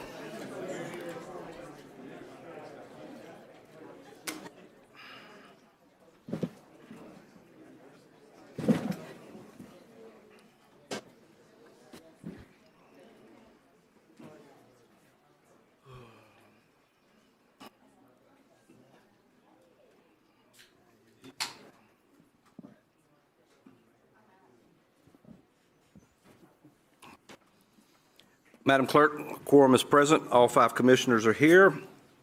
Let's proceed to, thank you, Commissioner Gladwell, for the break. Did need that. Let's move to tab 20. We'll open the public hearing. Motion by Commissioner Gladwell, seconded by Commissioner Johns. All in favor of the motion, say aye. Aye. All opposed, no. Show that done. We are now in the public hearing. Thank you, Mr. Chairman. This is the first reading, not adoption, but first reading of the ordinance that would establish a Walton Forever Land Program. As you'll note, the ordinance in your packet, after conversations with a variety of the commissioners, has been pared back to reflect more of a pilot program than a full forever program that you would see in places such as Alachua, Volusia, Seminole counties as 3 notable examples. The pilot program nature of this effectively just says we're not going to be acquiring lands, we're not going to be creating the full committee to oversee county-managed passive rec lands or otherwise, but we're going to start with the ability for ag land specifically to be placed into conservation. The board's obligation in this, unlike a full forever program where the board commits a portion of its ad valorem or tax funding on a given year and then manages the program directly, would be that the board would solicit competitive proposals for not-for-profit entities that manage conservation easements. So somebody locally could set up a true not-for-profit to manage it and do it. Alachua's Forever program could come in. Any of the not-for-profits around the state that are coordinated and set up to do this could come in and manage it. It would be a competitive procurement. The county's representation here is that on a fiscal year basis, the county will determine what monies it has, of course, if any, given every budget constraint of the board, to fund this program. So I've had a lot of questions. What are we funding it with? Are we imposing a new tax? Is the millage rate going up? Are we carving out part of the millage rate? No, no, no. There's nothing in this ordinance by design that addresses any obligation of money beyond saying the board shall allocate an appropriate annual funding and that those will be set aside when the board does to not commingle those with other funds. What would then happen is the program would come forward and say, we have these properties that we're attempting to acquire conservation easements over that are ag lands. And then the board would allocate the funding to those programs, either on an as-needed basis, which would be how I would recommend we start it, rather than it be a blanket just gift of money to a not-for-profit. So they show you what they're acquiring. The purpose of today is to make sure the board as a whole is fine going ahead, moving forward into second reading and then the ultimate adoption, which because of your December 18th meeting and where we fall right now on the calendar, because we're already past the 8th of December, we need 10 more days. It'll be the first meeting in January, so it'll be your North End meeting in Defuniak when this will be adopted, would then allow us to develop an RFP to bring in those groups, let you start evaluating those, let us start looking at that as part of that group's proposal. Certainly, we would want them to identify for the board the types of lands and the priority selection process they would be using, so you can vet who you want to work with. That would let us start doing that so that by the time we get to next budget year discussion, we have the ability to figure that out, and the board will have ample opportunity to determine what, if any, revenue streams it wishes to pledge to this. So today is really the first reading. It is a public hearing. We do want to take public comment, but I would note that ultimately, if the board agrees that that's what it wishes to do, we will pare back the advertised title to conform to the pilot program language we just discussed, get the final advertisement done, and we will adopt in January. So to paraphrase all that, we're basically moving into, or we're going through first reading in order to establish a silo. And then however we decide, whether or not we decide to fund that silo, those nuances will be treated accordingly. Much later as part of your budget. Yes, sir. And, Mr. Chair. And just to be clear, what we're talking about is buying development rights and in perpetuity, not buying land. We're just buying basically the house. It is a financial incentive for someone to place their agricultural land under a conservation easement, which would allow that property to stay a functional agricultural use. And I do want to because I've had that statement there, and I want to clarify one thing you said. I've had that question, well, if the county's buying development rights, where do those density and intensity units go, and how do I buy them? That's not what we're doing. A conservation easement removes them, but it doesn't transfer them. This is not a density bank. We're not into that. That's not what we're doing. So just to be plain, there is no, we're not going to be selling those density rights to anybody. Once that conservation easement's on there, that's done. Well, it's gone. It's not for profit. Will have the conservation rights. They will hold it. That's why you do a very good job selecting who manages that for you, so you don't have them giving them away. Yes. I think you heard some of the same things that I heard. The gas tax and all this other stuff. I love the concept of this, but I am just wary of the funding since we have property tax issues coming up next year. We don't know where that's going to fall. We have, I don't know, a few lawsuits. We don't know where that's going to go. We have SB 180 with the mobility and impact fees. So, if we were going to use the gas tax, we'd have absolutely nothing to do roads and bridges with. But I understand what you're stating. There is no funding source right now. We're just saying, hey, we'd like to have this program, and this is the core of it, and we'd like to move forward with it to introduce that with some potential nonprofits in the future. But you also said that the county would put in some money. I just want to make sure I'm hearing this correct. Where would that money come from? That would be up to this board as part of your budget process on an annual basis. But we don't have to. I mean, if that's. Yeah. If the board says they're not going to fund it, or the board's not able to fund it, that's ultimately the board's call if the board wants to get out from doing that. Commissioner Anderson? Yes, I'm not real comfortable hearing this right now without a funding mechanism. I'm not saying it's a bad idea, but as Commissioner Curry stated, we may be in some hard budget times, and whether the property tax, the ad valorem tax, goes away or not, I agree with Mr. Curry. I don't think we need to do anything unless we know we can fund this. I think that as Mr. Curry and Mr. Gladwell both stated, there's talk out there about raising the gas tax 5 cents a gallon. And I can promise you I won't vote for that. I learned my lesson in the infrastructure tax we had. We lost that almost 70%. And so I just don't think until we know what's going to happen with the ad valorem, because we're going to have to make that up. If we're still going to have to fund the constitutionals. So I think, and I've talked to Melissa about this, and I think we might be in for some hard times in the next year and the next year after. So I just think this needs to be postponed till we know we can fund it, because we pass this and people are going to say, okay, when's it going in effect? And I don't think it's a good plan to pass something when we don't know where the funding's coming. Right, Mr. Chair. All this does is really put a arrow in our quiver, or a tool in our toolbox to protect farmland. And we can continue to, well, let me back up. 50 years ago, most of South Walton was farmland, and there was no protections. And now we see what it is now. Freeport 35, 40 years ago was all farmland. Now not so much. So all we're doing is putting into effect a proposal or a plan that will give us the ability, if we have the money, to save our farmland. And this actually protects the budget in some ways, in that,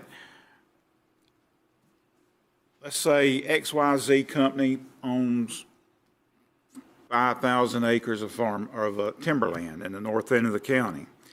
And XYZ decides they want to be a development company. And they build them a sewer treatment plant, and they put pipe in the ground, and they get their zoning changed to 4-to-1.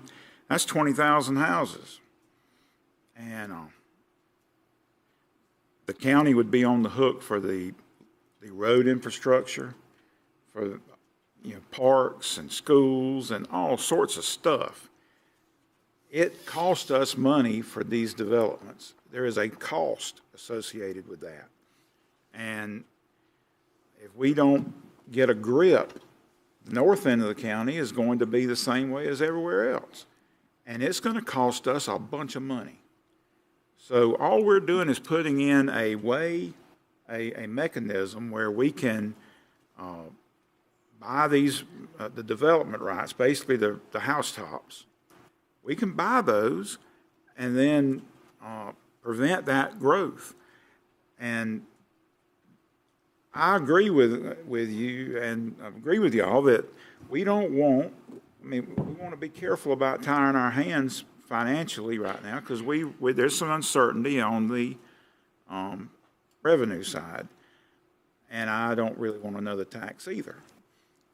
But we can go ahead and initiate the program and get it where it's operational, and then if we have the money in the next budget year, we have it. If we don't, we'll postpone it till the next year. But at least we'll have the thing in place. Well, that was similar to what I was going to say. I think we need to protect our agricultural land, and I think that it would be remiss of us not to try to protect it. I think the farmers have enough issues right now all across the nation, and I think it's our duty to protect that. And to your point also, we're not spending any money at this moment. We're not obligating any money at this moment, but it gives us an opportunity to do that down the road if in fact we're well suited for it. But I think that it's the right thing to do. Sure. I am not for this. I mean, I love the concept of keeping ag land. I don't know, the parent in front of me is just sitting there, how are we going to pay for this? And if the chair is correct and we can decide not to if we don't have the money, or we don't want to just in general because maybe we want a road or maybe we want something else at the time, then, as long as we got that core there, I'll probably go for this, as long as there's absolutely no taxes, extra taxes being taken out of anywhere. And if we have the money, I don't think we're going to have the money, guys. I really don't. We couldn't find $1 million to lower the millage rate this past budget season. So, I don't know where we're going to find a couple $1 million to buy some ag land or the conservation portion of it. So, if we want a core element to have this program, if something happens that, we win the lottery, great. But I'm for it. I don't want ag land to go away in Walton County. That's something special here. So. And I would note 25.106C, the first sentence, funding for Walton Forever will be evaluated every year. So you're going to make that evaluation every year. And then additionally, 25.107 provides the ability to create additional funding sources and partnerships with groups like the Florida Community Trust, Florida Forever, Land and Water Conservation, so on and so forth. We laid out a large range of options that would be funding that. So even if the county is not able to contribute funding one year, it does not prohibit the management or continuation of those conservation easements, nor does it stop the program. The contemplation is that the board will look at this in a fiscally responsible manner year over year. Would that change, I'm sorry for speaking out of turn, but would that change if we go into a contract with a nonprofit? Will we have to go in negotiations and say, okay, well, we will, you put in $1 million, we put in $1,500,000? We spell out the terms. Yeah, and no, I mean, it would not change that scenario because we would this is our obligation. No government contract you ever enter into does not have a savings clause related to appropriations at the end of the year in almost every scenario. So everybody understands, if you do business with the government and your contract spans from one budget year to the next, if you don't get it done within one budget year, you're subject to not being appropriated the next. And every state contract says the same thing. It's a very common provision. So no, we would not have an issue outside of the present year. Now, if you say you're going to do it in a present year, yeah, the money's funded. But if you don't, you don't. And we're not. Right now, you're not saying anything about where the funding comes from by design. That is being left for this board to determine as part of its annual budget process. Okay. So the state of Florida has a number of these type programs. One's referred to as the Florida Rural Family Lands Program, one's Florida Forever. They work really, really well. They're funded by appropriation of the legislature. So you're talking about, well over $100 billion budget. So that's fairly easy when the economy's good to make that type of investment from the legislature. So I don't have a problem with building the silo. If we say, listen, we want to create a microcosm of what the state created many years ago in a conservation type program to preserve the environment, to preserve agricultural lands, I'm okay with that. Now, where we're all going to rub against, have the rub with one another is, where's the grain going to come from and who's going to put it in the silo? That's where we're going to have difficulties, and I know there have been some thoughts and suggestions that have been tossed around about options for funding. The citrus industry, many years ago, I was just looking this up on Google. Citrus industry, they kind of had a think outside the box approach when they wanted to have funding set aside for research and development and advertising for Florida citrus, encourage people to continue to drink orange juice. So they tax themselves X amount per box, like 5 cents for fresh oranges, 12 cents for processed oranges, things like that. But they handled that internally within the industry. So if we are going to build this silo and we're going to create this, this mini program of which exists already in the state, I'm fine with a little program. It's not going to affect that many people, though.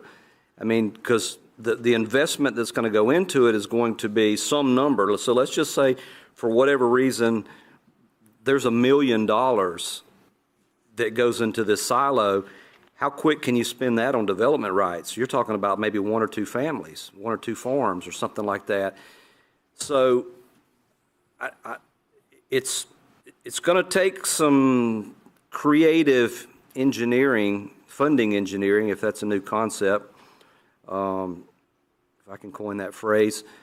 But I don't want to stop progress on something that could potentially be good. But I just want to, put that caveat in there that the funding mechanism is got to be creative. And, maybe there is a billionaire out there that wants to make a sizable investment and wants to, for some tax purpose, dump that money into that fund. Well, hey, I'm not going to turn that down. So that, maybe there's revenue available that way. But as far as like the county's perpetual investment into funding this program, that gets a little dicey because for all of the reasons that have already been well articulated. So my antennas are up, definitely. I believe that, I think we're all kind of on the same wavelength on that. We recognize that preservation of agricultural lands is important, and it's beyond important at this point. We're almost at an emergency stage. But we got to figure out, how we manage that, how we handle that, and that's going to take some creative thinking. So, grateful for all the comments. Do we have anyone from the public that wants to speak on this, Mr. Johnson? Madam Clerk, for the record, Joe Johnson. Are you speaking on behalf of Florida Farm Bureau? Florida Farm Bureau. President of Florida Farm Bureau, we have been working with this conservation easement for several years. We've had several different speakers for the last 3 years with the annual meeting with the Federation. Mr. Chairman, you are correct about the rural family land. We had a representative speak to us 3 years ago. That is very competitive. The majority of that money is funded in South Florida. There's been one program that, one farm in Walton County. I think there's been one in Washington County, but most of that funding goes to South Florida. They said if we had a county program, it's easier to match in funds. And we also had a government USDA conservation specialist at that meeting. He said there's funds available, but you need a county program. None of their money is available without a county program. So we had this program in place, and then you could tap into the state money, then you could tap into the federal money, then you could take a tax credit.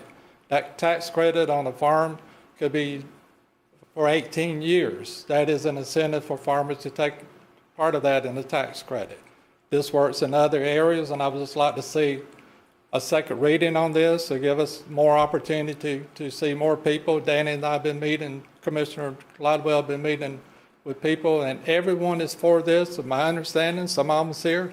I know my time is getting short, but it also should be a mechanism to support young farmers. When you have someone that is trying to get started in this industry, it's very difficult. With this program, if you had 50% of value that could be raised from the conservation easement, that will help that young producer to get started in the industry with all the other expenses. So this is something that we would love to take, and if you could pass it, we could develop a backbone of it, then you could see what we could do with it. I'm not opposed to putting this to the voters. Everyone that I know that in other counties has put it to the voters for the funding source. So, I'm not opposed to that. That's somewhere down the line, if Mr. Atkinson can figure there is some type of funding we could put to the voters, let the voters speak about it. But I think that we really need this before it gets too late. Thank you for your time. Anyone else from Ms. Leitner? Madam Clerk, for the record, Randy Leitner, RANDI-LIGHTNER. You're recognized. Okay, so with no whoa, this is loud.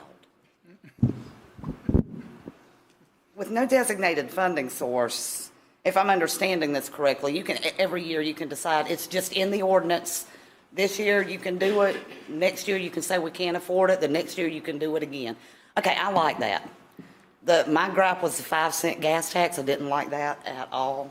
So I like that idea. I've had a lot of people ask me why not just go with the state program, and I have read pieces and parts of so much the last week. I don't know what I'm confused on, what I'm remembering right.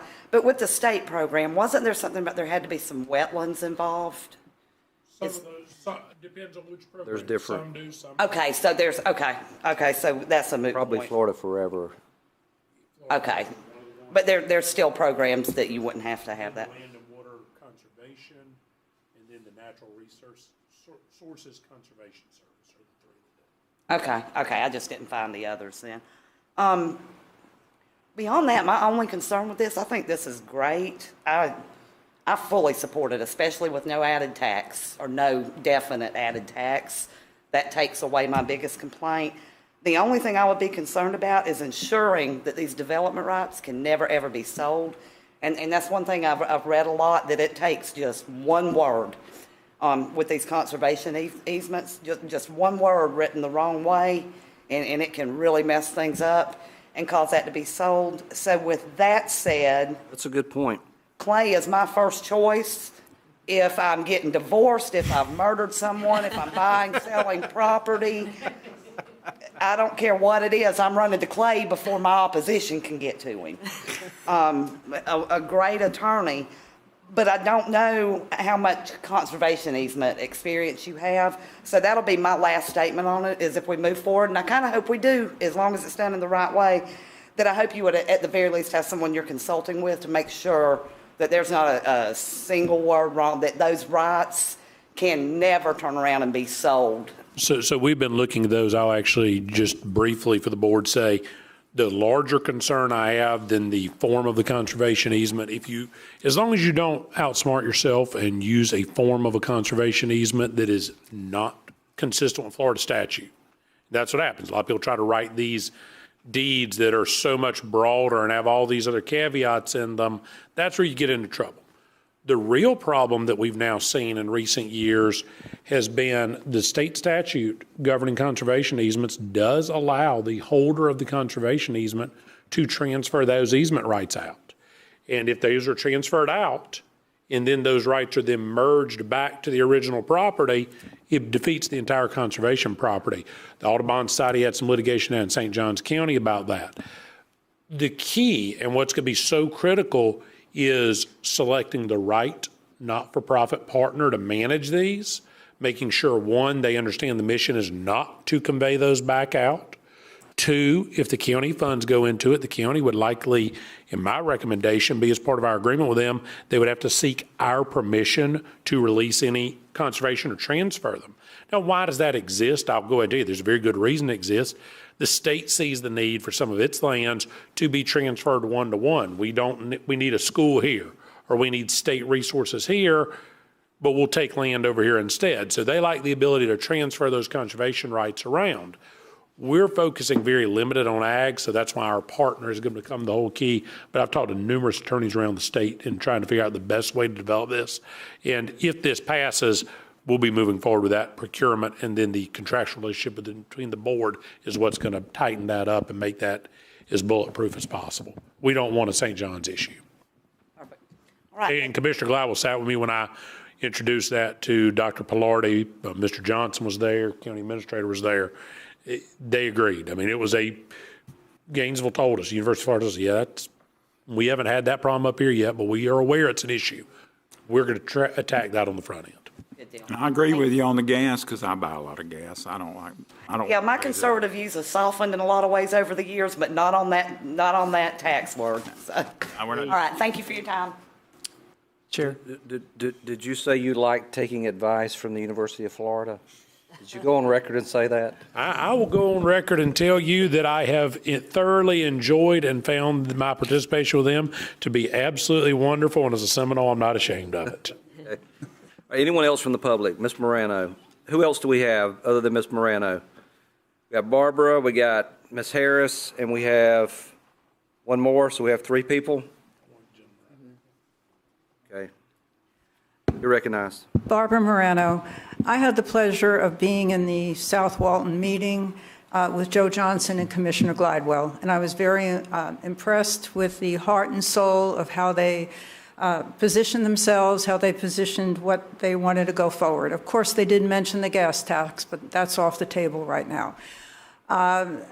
There is definitely concern, but I don't think a lot of the community understands it just by the lack of participation in the South at that particular meeting. But I do believe what Mr. Johnson said, that you need some kind of partner in the county to get some more state funds. However, I do believe this ordinance needs to go back, a little bit of work on it.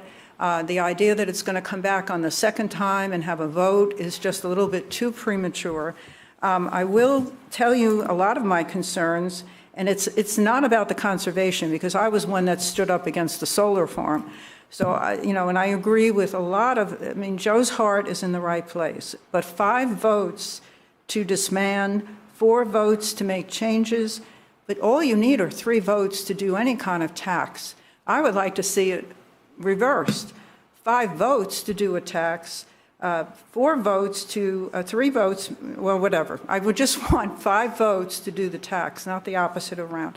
I'm looking at the ordinance, And basically, what I'm Stop our seeing, time for a second, just for the record, supermajority to impose a tax, it's not in this ordinance, but any type of sales tax or otherwise are all referendum now, including TDC tax changes. So that's outside of our control, regardless of what I write. okay, thanks for clarifying that. You also talk about preserving environmentally sensitive land, water resources, and forests. Is that still on the table? So those are reserved sections of the ordinance to expand in the future. What we've done is we have pared back, and while we do think those are important issues, the goal was to start this understanding that there may be limited funding available, to start with the conservation easement program related to ag land and then expand it out. The one thing that Commissioner Gladwell was clear about that apparently he heard from north to south of this county was, we don't want to talk about acquiring lands right now. We want property to go into conservation. So we backed away from that, but we reserved those sections so that we have the ability to build that program out, or a future board does. But it's not in this right now, and it would take 4-1 votes to start expanding this program in the future, and that's why it's written this way. I think we need a little bit more trust in this particular document. That's why, again, I'm thinking it needs to go back and worked on. For example, it says on that second page, to fund its own, the county wishes to fund its own program. I'm concerned about that. The county commits, excuse me? That's what we're doing. Yeah, you are. And Well, not we specifically. well, We're endorsing that account, I guess, by the full faith and power of. No, we don't get the full faith and credit pledges. We're just saying that we want to have, the language there is directly related to what Mr. Johnson talked about. You have to have a locally funded match partner. If you don't have that locally funded match partner, you don't get into those state dollars. If we don't have any monies to match, then it's just like donating nothing. That's exactly right. But if you don't have this program, you can't give the money to the program because it doesn't exist. well, it also says at the discretion of the Board of County Commissioners, the county may issue bonds. That's true under state statute. May. Well, okay, and then, okay, so we have that on the plate. And then you're going down and you have, as part of your 1 to 8, you've got the tax increment financing.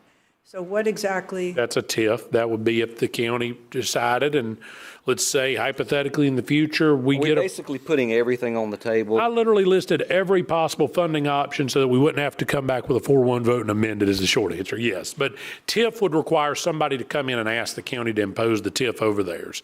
And I would venture to say that if a community, let's say Paxton, came forward and said, we want tax increment financing imposed over our area, they don't have ad valorem financing, I think the board would probably listen to the residents if they came forward and asked for that. But they can't do it on their own. It's going to require a public process.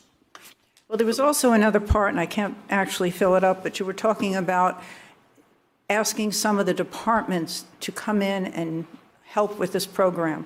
Right now, planning is under the water. I don't know what department is not, but, we do have 4 lawyers on the staff, so maybe their department needs to be worked up a little bit. With law clerks, we almost have a small law firm, so maybe the pressure needs to be on them rather than any other department. I can assure you we stand ready to help in any way possible. We always do. You have 30 seconds left, Ms. Morgan. That's great. That is nice to hear that. So I support this in many ways, but I think we're just a little too premature. I think we need to hear more people, and we need to just talk about this going further. Thank you. Now, Clay, remind myself and everyone else, after first reading, it will come back to us, and any changes can be made at the board level as far as the language that. It don't substantively change what we've advertised. That's why we wrote the largest possible title, started with the largest version of the document, and we've already pared it down. Now, can we go back up? Yeah, we can expand. We can't expand outside the scope of this title. But yes, you have a wide range. This is going to be one of the broadest set of changes you're ever going to see between first and second reading. The only thing that I can assure you we cannot do is we can't actually impose a tax as part of this. That's an entirely separate process. Thanks for putting that on. That won't happen. But yes, there'll be a lot of flexibility to this, and I wrote it that way intentionally to give you that flexibility with your constituents. Is there anyone else in the audience that would like to speak or add something different that has not been stated? Sure.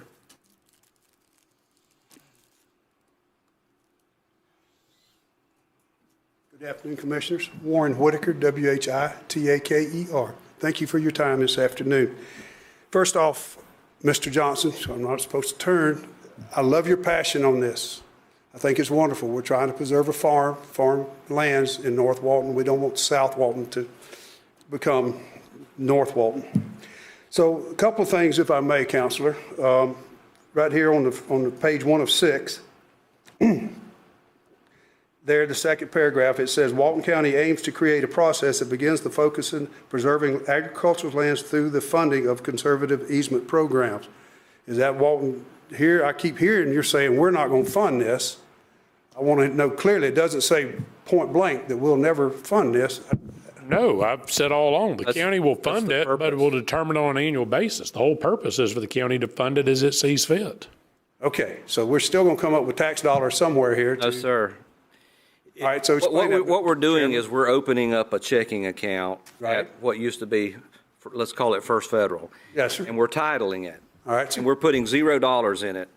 But if somebody wants to come to us and say, hey, I've got $1 million that I want to invest in Walton County in this program, I'm going to go, sure, go down to First Federal and tell them what you're doing, and here's the name of the account, and go put it in there. But that falls under the obligation to fund.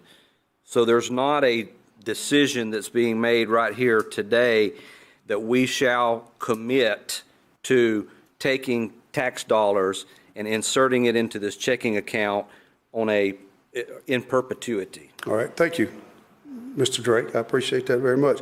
Secondly, I did have a chance to talk to Dr. Parlay, and I point blank asked him in a blue-collar layman's terms, is there any way possible that these conservation rights could be resold? That's a good question. And he said, yes. Mm-hmm. It's all about the wording. Not anything, there again, I'm kind of like Miss Leitner. If I was in deep trouble, I'd be in your front door tomorrow, Clay. But there's two outfits. One is Tall Timbers and the other one is American Farmland Trust. Mm-hmm. I hope that we are going to incorporate them into writing these contracts with these farmers. So what we will be doing is the county's going to reserve the right with whoever is selected as its not-for-profit partner. Mm-hmm. Say it's Timbers. I'm not going to say who it would be because the board has to competitively procure it. They're going to have to show us that, one, they have developed these documents in consultation with competent legal counsel. It's going to have to pass my review at the county level. We're going to have multiple fail-safes on this. I mean, again, the documents, you're right. But if you stick with the standard conservation, and I've done conservation easements for a lot of people, both in this county and elsewhere, don't overthink it. It's rule 1. Now, yeah, you start getting into large land contracts with mortgages and life estates and reverter clauses, they're not worth the paper they're printed on for a conservation easement. Conservation easement has to track Florida statute. But it's also important that the group that gets the conservation easement, the company it comes to, Timbers, whoever it may be, they have to know the mission, and they can't be loose and fast to the mission. That's what's happened elsewhere and what we do not want. That's why I want a competitive procurement for this rather than just letting whoever comes in and asks. Okay, thank you. And there was one, Mr. Glidewell, at that meeting in Paxton that sat next to me, and he was a little bit concerned about a land grab situation, if you remember correctly.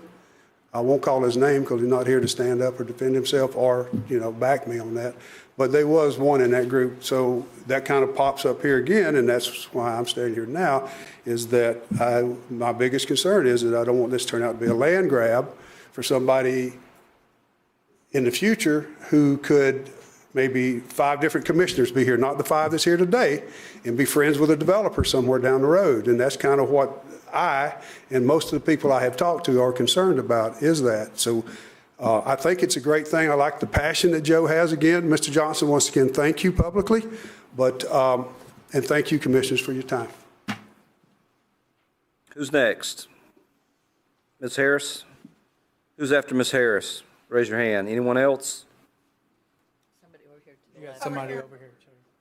One more. Madam Clerk, for the record, Suzanne Harris, your record. Okay. Y'all, the farmers in this north end deserve to have their lands protected, if possible, in any way, whether it's from the state or whether it's from us or whether it's from however we can get the money. My problem is today, at a different meeting, Mr. Gladwell made a statement about, well, y'all could fund it with the tax, with the gas tax, and then the gas tax money would go into the budget, and then the money that was really put into the budget for the roads would be used to pay this. Now, that's a shell game. I'm not accusing Danny of a shell game. I'm just saying he said that was the way it could be done. That's a shell game. Clay, I need to ask you a question. Now, are you saying that there will have to be another person to come in and put money into something, then we would fund part? Or are you saying that the way this is written right now, Walton County could end up being the sole supporter of this? I don't have a problem with that. I just want to know the facts, because I've already been through the gas tax with you. And I don't want all this mumbo jumbo, a lot of speaking, and then it comes back and it goes, oh yeah, well, I knew the gas tax wasn't right, but I thought we could get forgiveness, but I spent a lot of money on the access tax signs, so I don't want to go through that again. I want this to be something that absolutely protects the farmers. My grandmother owned one of the largest farms in North Alabama. And Charlie Pell's family were her tenant farmers. And I know what happened to that farm once my grandmother died. And once we couldn't, my mother didn't want a tenant farmer and wanted to sell it. It had a big outlet mall built on it. And that's not what I want to see on Donnie Richardson's farm up in the north, is a tacky outlet mall like I've got down in the south. So I just want to be sure that we're getting 100% of the true facts. Because if I come back 6 or 8 months from now and y'all say, well, you know, we've already passed this gas tax, so we can take this and put it under this shell and move it to the county. And then the money that was in the county, we can move up there. Because we actually had the tax money this year to lower the budget $1 million. But some commissioner needed to dip into that fund to get it for Alderberry property. Now, I'm tired of everything moving around. You have 10 and seconds. People are absolutely saying they don't trust y'all. We had the money to lower the budget. We had the money to lower the millage, but y'all chose not to do it. Thank you. So to answer the question, the county can choose to fund the program. The county may well end up being the only funding source if nobody else comes forward. The county can choose not to fund the program. The county can choose to let the program be funded through other grants, private contributions. Reading again from the ordinance itself, funding for Walton Forever will be evaluated every year, and I'll go ahead and read the second sentence. That's the only other part of that subsection. Funding will not preclude the county from continuing the program using funds from grants, matching funds, and donations, nor will it preclude the county from continuing to manage already acquired properties. Additionally, we put in some language there that for the purpose of this calculation, talk about how we would calculate our monies in, it's got to be based on actual revenues collected in the last completed audited fiscal year. In other words, what we are never going to do with one of these programs, and that is critical, and that's actuals are different. I mean, when we budget for public works, when we budget for capital improvements, we're budgeting on projected. We don't budget on actuals. The reason you do a program like this based off of actuals, and I've talked to a variety of counties about this, you want to base it off, this is how much money we know we actually had available. So the theoretical approach there is it's going to be rollover money. It's money you had left over, surplus funds.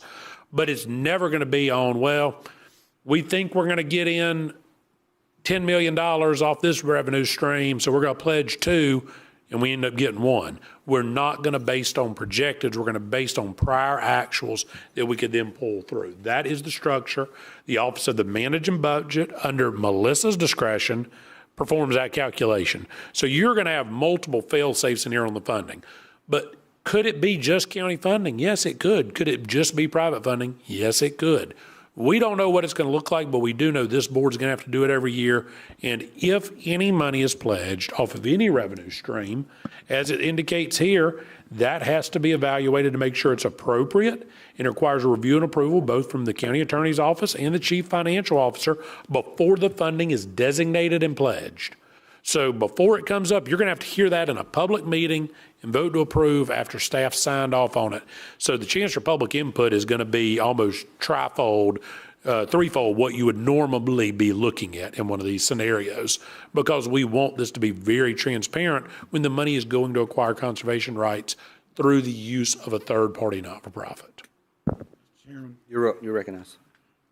Before you start, I did say this morning to Mr. Bagby that you could take the gas tax and move it around, just as Ms. Harris described.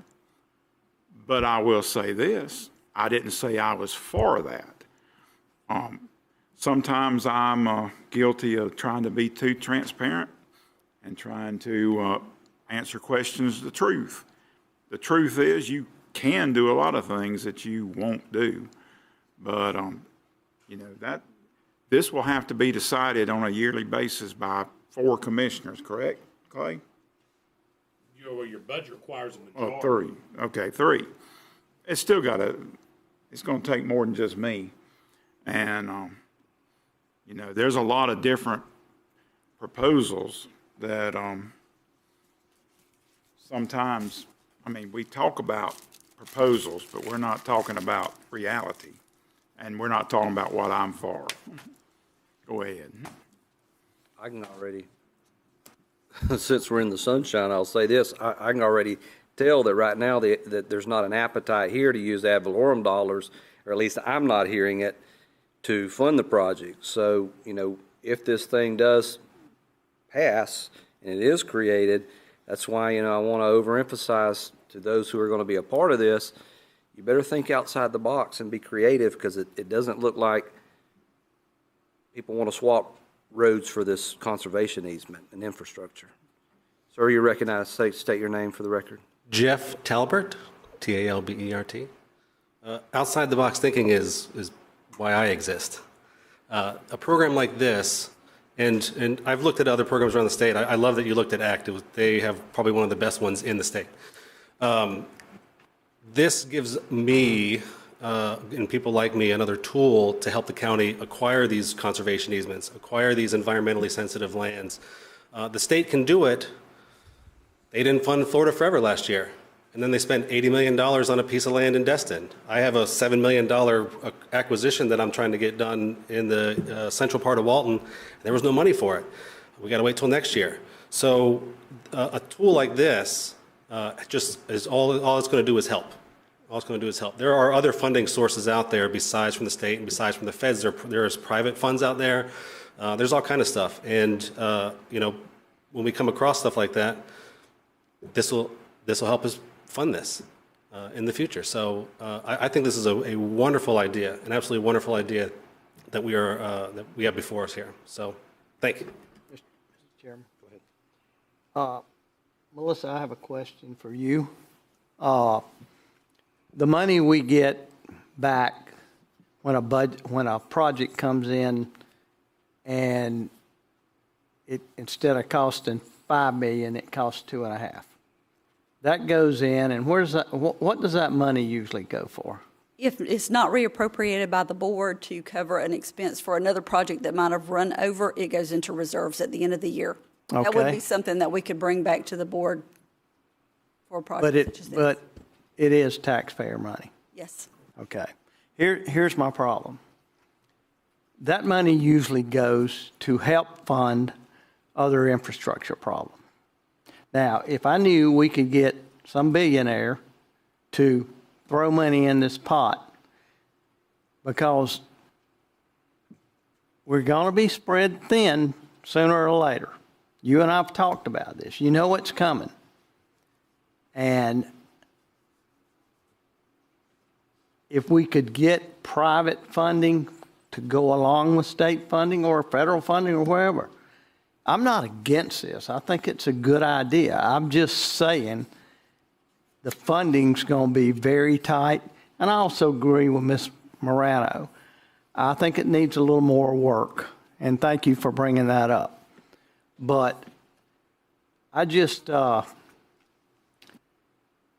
money that we get back when a project comes into budget, most of the time, it goes into infrastructure. Is that correct? That's correct. Okay, so we're taking that overage and we're going to possibly, I'm not going to say because he said that was one of the options, possibly put that money into this fund when we could be building another road or improving another road or improving stormwater. And believe me, I've talked to Ms. Harris enough over the years to know Edgewater has a tremendous stormwater problem. So I'm just concerned that we're going to be stretched too thin. I think it's a good idea, but I think it needs more work. Mr. Chair. Go ahead. I think Mr. Adkisson has explained it in depth, though, correctly. There is no obligation to fund this year to year. All we're required to do is just consider it year to year. Is that a fair statement? Yes, sir. The board and the future boards can do what they choose to do based on the current circumstances. But I will tell you, I believe it is inherent, or it is required of us to make sure that we understand that if we don't do this, and some guy buys 1,000 acres and he develops it at 4-to-1, that's 4,000 houses. And there is an infrastructure cost to those 4,000 houses. And I would submit to you that we are underwater on most developments. It costs the county more to build the infrastructure. And when I'm talking about the county, I'm including the school board, because if you build 4,000 houses, you're probably going to have to build a school. You got to have to build sewer and sewer treatment plants and water and roads, and the roads you have to be upgraded because you're putting X number of new cars on it. And I think it's cheaper to buy the development rights for that 1,000 acres than it is to let them build the houses on it. And, we hear all the time about overdevelopment. Well, this is putting your money where your mouth is about overdevelopment. If you don't want overdevelopment, you got to have some way, unless you're a communist and just want to take people's property, you got to have some way to pay for it and to do it legally. Sorry. Chair. Yeah, feel free to jump in once the first person's recognized you. Thank you, sir. Like I said, everything that everybody has said up here is probably, I was on the fence, but with the chair's statement, that we don't necessarily have to fund it every year. If we ain't got the money, then we don't spend it. I don't want the next thing to do is we apply for a Visa or a MasterCard on this program either. But I'm going to bookmark this meeting. And if 4 months down the line, all of a sudden it goes in a different direction, mark my words, I'm going to put that video on this agenda. And we're going to replay it where it says, we're not going to do tax, we're not going to do all that, we're not going to fund it if we don't have to. Mark my words, I will put it on there. But with that being said, I'll go ahead and make the motion to move on with this, if anybody wants to second it. Second it. Well, 1 second, let me ask a question. Clay, is this the proper posture where the text could be amended? If there's text amendments you want to make, let's go ahead and talk about it right now if you have some. Let me ask my colleagues if it gives you comfort that the board would have control, and if there's still some concern about future boards and the direction they may go, would anyone consider removing the word supermajority vote and changing that to majority vote, and repeal requiring the same majority vote? Or do you want to stay as is? I kind of like the idea of 3 commissioners at any given point in time. If they say this is bad policy, they can. I agree with you. Got that. Don't bother me. Everybody's fine with that? Okay, so it sounds like you're prepared to make the motion to adopt with my suggested. Hold first reading. Hold on, just hold first reading. We're not adopting until later. Not adopt, but. Move forward. Okay, move forward. There we go. With The suggestion to remove the word supermajority and unanimous and replace with majority. I agree. And seconded by Commissioner Johns. Is there any public comment? Who do we have? We have 2? You've already taken public comment on the overall. Okay. You opened public hearing before you did the motion. so- Got you. All right, so all in favor of the motion, say aye. Aye. Aye. All opposed, no? Show the motion passes 4-1 with Commissioner Anderson in abstention. All right, so We're in the negative. we will publish appropriately for the ordinance establishing the Walton Land Forever program as advertised with those changes for your next agenda. Or not for your next agenda, for your January 12th agenda. Mr. Chairman, or Mr. Atkinson, you may tell me. Can I say for the record, I'm just concerned with the funding. Sure. Your mic. You already have. You have. And again. Yes, I'm just That's concerned with the funding. All right. We need a motion to close the public hearing, Mr. Chairman. Motion to close. Second. Motion by Commissioner Curry, seconded by Commissioner Glidewell. All in favor of the motion, say aye. Aye. All opposed, no. Show it passes. Or show the hearing is closed. All right, so that brings us to tab 21. Yes, sir. Yeah. Commissioner Curry, you recognize. Yes, I have talked to Brian before about this. I know we get caught up in some of these meetings with staff direction and from one thing to another. And I just wondered if Brian could elaborate on the process of updating those staff directions, either by email or however he sees fit to do it. I just think that, sometimes, we'll forget about something and then it's like, well, didn't we discuss that 7 meetings ago? So I just wanted to see. Appreciate the opportunity. So we have a mechanism we use where we track the action items from these meetings. We do it internally. Where we could do a better job is reporting that to you. So what I'm going to ask department directors to do is to create a monthly report on the items that are brought before this commission that receive a vote and or a direction.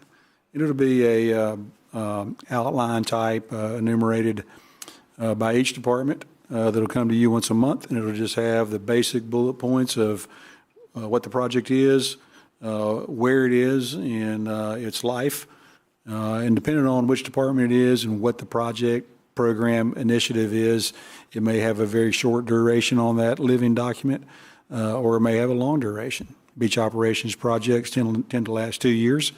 They go through a couple of different phases. So I would see those projects on there as a continued item. An item that is less than a month in duration, you've asked to do something, we do it, it gets closed, it would probably be on there for one time and it would have that status as completed.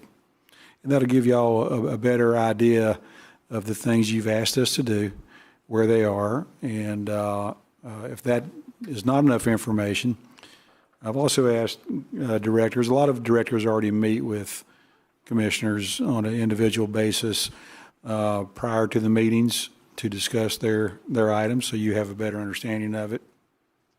I've asked them to, let's get out further in the future to make sure that you're aware of things that may be coming up, so that you have the opportunity to do your own research or ask for information on it, so that when you do get to these meetings, you have a good idea of what that project, program, or initiative is, so you can make the best decision.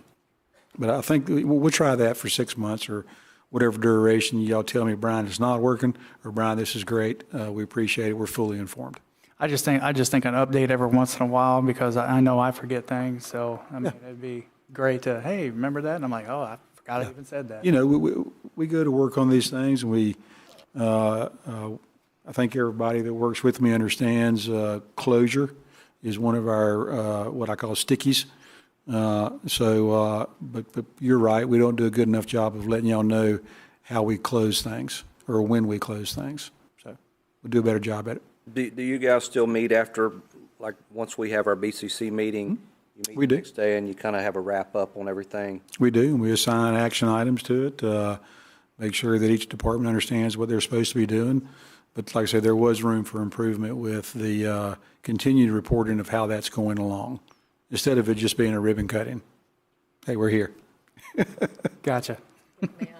Add to that, I'd just like to say that I think since you've been in your position, that it has been much better. In the past, I didn't ever hear from, our previous administrator what was coming back, Good. And so a lot of things did kind of fall through the cracks.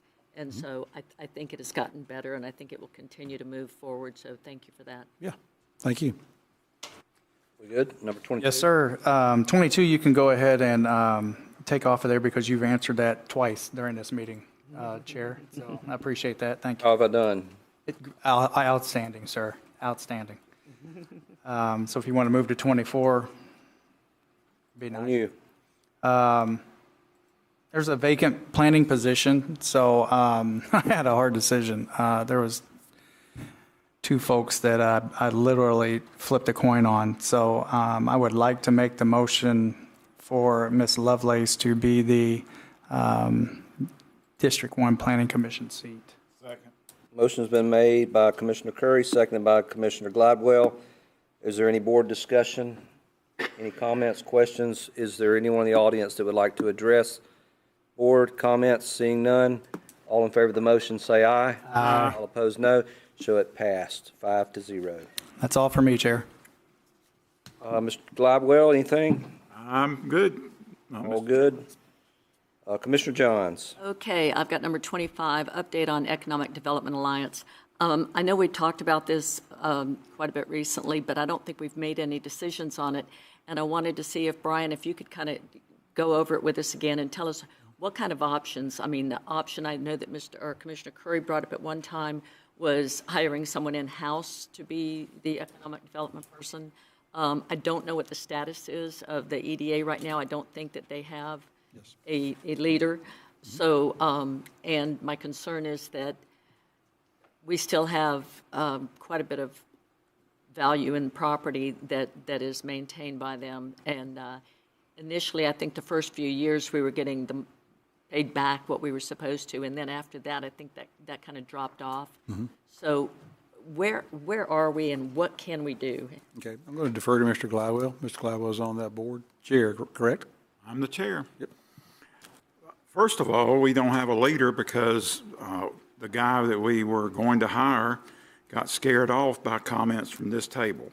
So we have now since went to a national hiring firm, and they're going to bring us back candidates.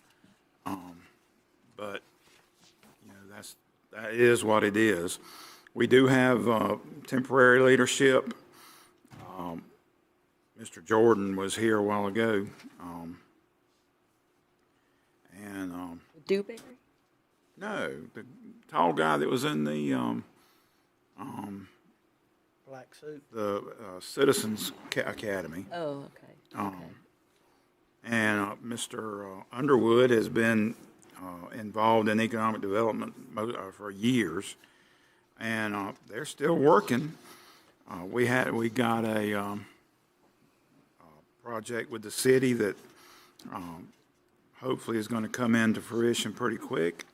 We just got a contract with, or a lease with a river. It's a can't think of the name of it, but it's a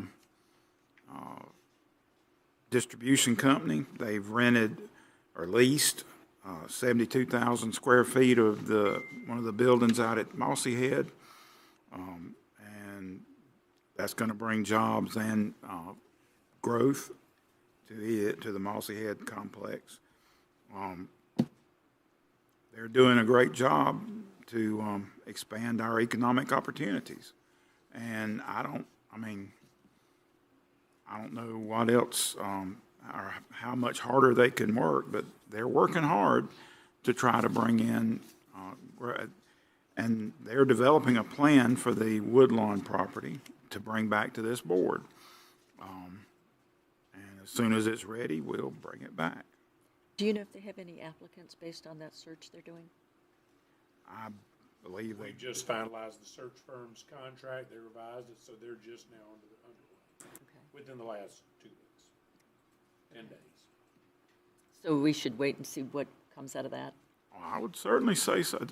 We've got a very strong board that includes the mayor of Freeport, Councilman Beerbaum, Funiac, Councilman Constantine from Paxton, Superintendent Hughes, who is very active. We've got people from Chelco and various other banks, healthcare companies, and that board is working very diligently to bring economic development to Walton County, and that's what we're supposed to be doing. So they're doing it.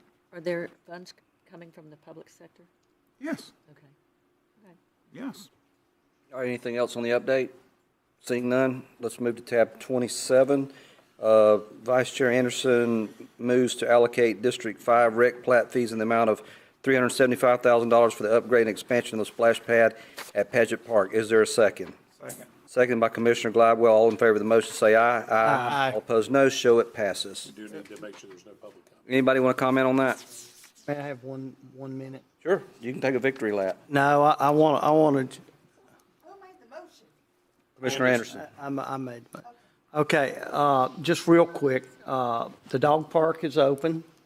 I want to thank our county staff, our county public works department, and our engineering department. They all worked hard, and it's a great improvement and a beautiful location.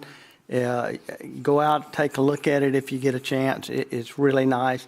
And I'd especially like to thank Charlie Cotton, one of our engineers, for the work he did on that. That's all, Mr. Chairman. All right, great. I don't have anything. Public comments. Show of hands, just give me a ballpark idea. We got 1, 2, 3, 4, looks like 5, 6. All right. Who wants to come up first? Start walking. You can run if you'd like. It was a suggestion. Wow. State your name for the record and you're recognized. Hello, Lynn Edwards. I'm here to do a wrap-up of a lot of things. We were talking about how we're so busy, there are so many things that fall off the table. But one thing, I wanted to go back to the whole discussion about the conservation easements, which is, I think, fabulous. But similar to SB 180, which I have had conversations with our county attorney, we haven't heard an update on that as to where we stand with that. I know that 1,000 Friends have been making progress and trying to push back on that. But everyone's been so busy, I didn't know that if you heard about HB 299 SB 354. It's going to be heard in the House Intergovernmental Affairs on Thursday, December 11th. And why it's material here is this is another charming idea that's going to bypass core community planning safeguards and grants extraordinary authority to developers. Projects are not required to fall within areas already designated for future development, meaning tens of thousands of acres of agricultural or rural land could be converted overnight. And I was at Commissioner Glidewell's meeting last night, and we were talking about time being of the essence. I think we have someone who is supposed to be giving us legislative reports, Mr. Brannon, I think his name is. And I was hoping that he was going to apprise us of things that are going on in the legislature that are so impactful. But let me read that again, HB 299, SB 354, and it's going to be heard on Thursday, December 11th. And I think it could significantly impact everything we were talking about here earlier today, which is conservation easements for agricultural land. In one fell swoop, the whole thing could be null and void. So I don't know who's supposed to follow up on that, but I suggest that's a good thing to follow up on. Florida Association of Counties. I'm also confident League of Cities based on their bulletins, and I am sure our lobbyist is very well touched. That's what's referred to, if anybody wants to look it up, as the Blue Ribbon Projects Bill. Has the same name under both. Mr. Chairman, would you repeat that again? I dropped my pen. Oh. It's House Bill 299, and it is Senate Bill 354. Again, the Blue Ribbon Projects. But with everything we've been talking about, it seems to be very material to the lack of ability of local governments to manage our own planning for the future. And I still want to know what's happened to SB 180. I understand that we were trying to be polite and not really get our legislators too angry, but now it's time to find out where we stand with a lot of these things so we can actually plan. You have 45 seconds. Okay. The other one, I just wanted to ask Commissioner Gladwell as a follow-up, if you could let us know sometime about the moratorium on the landfill, which was previously known as Aslan, now Mohawk. And so sometime would you put that on the agenda and tell us where we stand with water quality? You yield to the question? Stop her time. I'm sorry, I shouldn't have spoken to him, but. I sure will. Okay, thank you. That was the second one that I had. And I also wanted to know from the planning department how DPZ changes in land code work with what we're doing for the future.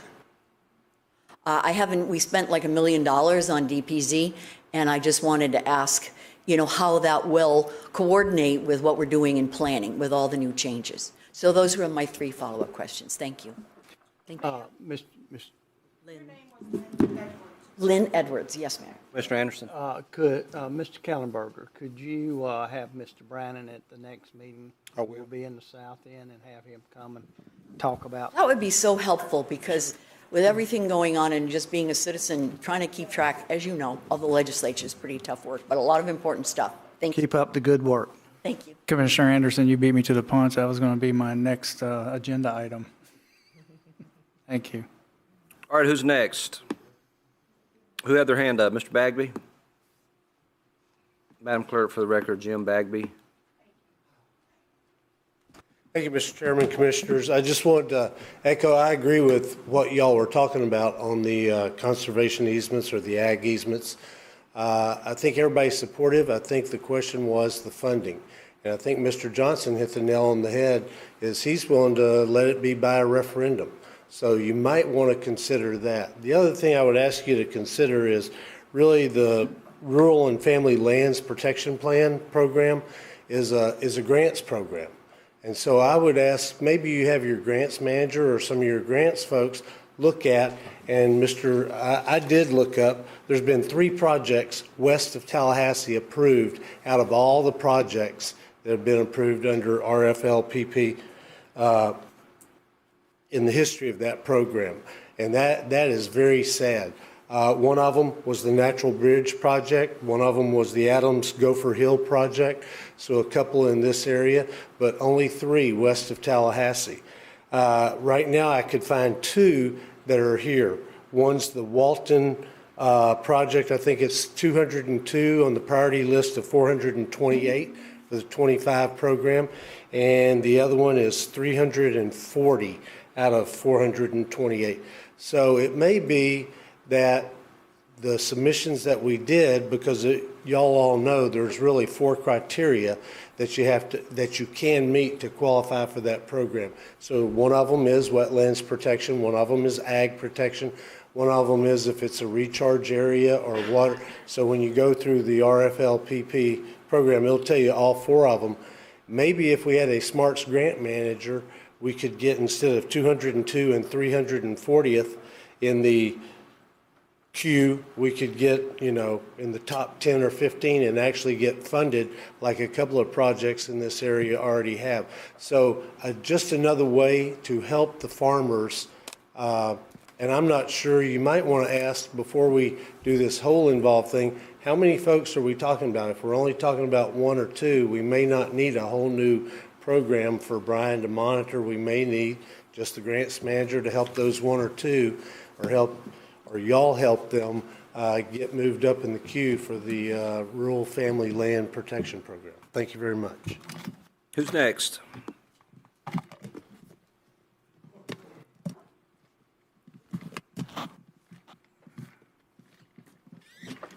Madam Clerk, for the record, Suzanne Harris. I want to be sure I clarified something. I'm not opposed to the farmers' money coming out of the budget, as long as y'all aren't up here just wastefully spending our money on your pet projects. I mean, that needs to be something that we think about before we go off half-cocked and buy wetlands and other pet projects that we won't. The other thing I wanted to discuss was we might need a committee of people that are the farmers to get together, to be able to organize and get together and get with people. Because if it comes on the agenda item, I think it'll pass, but it's going to take some work. So you probably need a committee of people, including the farmers up north and the people in the south, to help get it passed on a referendum. And then we're all working together as one county instead of the north end and the south end fighting each other. On the poor little man that got up here and spoke today, I forgot his name, Mark Davis, Mark something? Mark Douglas. That is a fiasco. And he's not the only person this is happening to. But I must have misunderstood. I thought at the end, Brad, you said, okay, well, we've taken care of your problem now. But I never heard how we were taking care of his problem. But obviously, it's a real problem. And we're getting it on all kinds of people. I get phone calls about it all the time where people are getting harassed by something or about the other. We've got to get a grip. And we got to have one rule, and you got to stick to it. You can't have a teenager that you tell him his curfew is at 12 o'clock. And if he comes in every night at 12:30, you say, oh, well, okay, you're not going to be punished. Your curfew is 12:30. Then he starts coming in at 1, and you move the curfew to 1 for him. But the second child coming up, the curfew is back at 12 o'clock.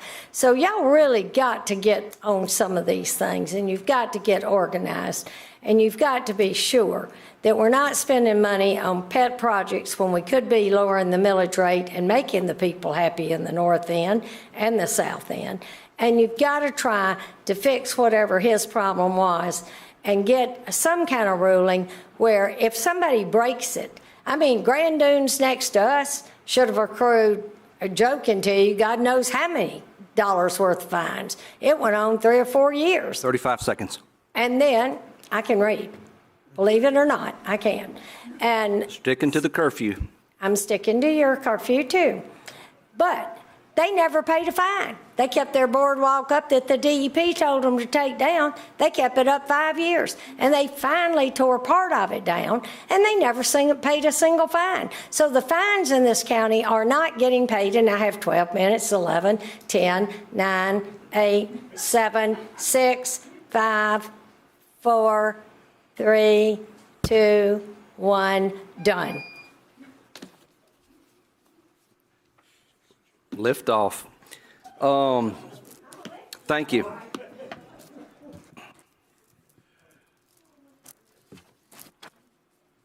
Madam Clerk, for the record, Lee Moore. Thank you. I'm representing Scenic Walton. I wanted to go back and make a few comments about the planning item earlier. First of all, my understanding is that the expansion of the Design Review Board to other corridors in the county was put in the Land Development Code prior to the Senate Bill 180 timeframe and just needs to be implemented. And I think it can be implemented without any changes to the code that apply to those corridors already, that are already there. So I think the details of it, how to do it, can be worked out, and we just recommend that proceed forward if Attorney Atkinson's opinion is still that it is okay under Senate Bill 180. As you know, from a more general perspective, speaking about all of these land development code changes that were in the report, these processes take time, and we would recommend that they not be shelved for another year or budget year or whatever it is, and continue to work on those. I know planning resources are limited, but it looks like a lot's being done to help alleviate some of that. A lot of work has already been completed, and they just need to finish out through the process. We're of the thought that they should continue to be worked on and be ready to go whenever Senate Bill 180 is changed and/or expires, versus starting over in a year and then going and hiring an outside consultant, which takes months, and then letting them do their work, which takes more and more months and goes through the whole public process. So we're talking about adding years more till any of these ordinances would even be ready, or the ones that are proposed to be shelved.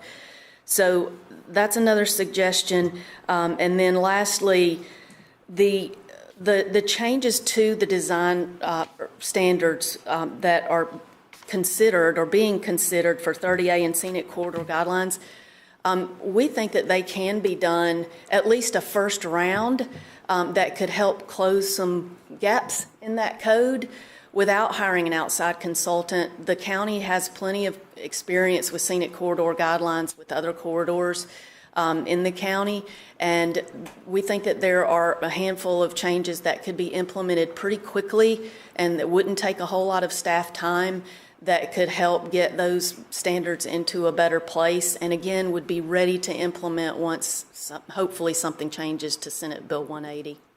So those are our suggestions and recommendations. Thank you. Thank you, Ms. Moore. Anyone else? Is Ms. Morano the last person?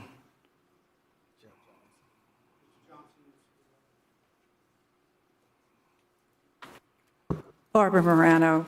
What Lee just said, I definitely 100% support, but I want to get back to something in the consent agenda.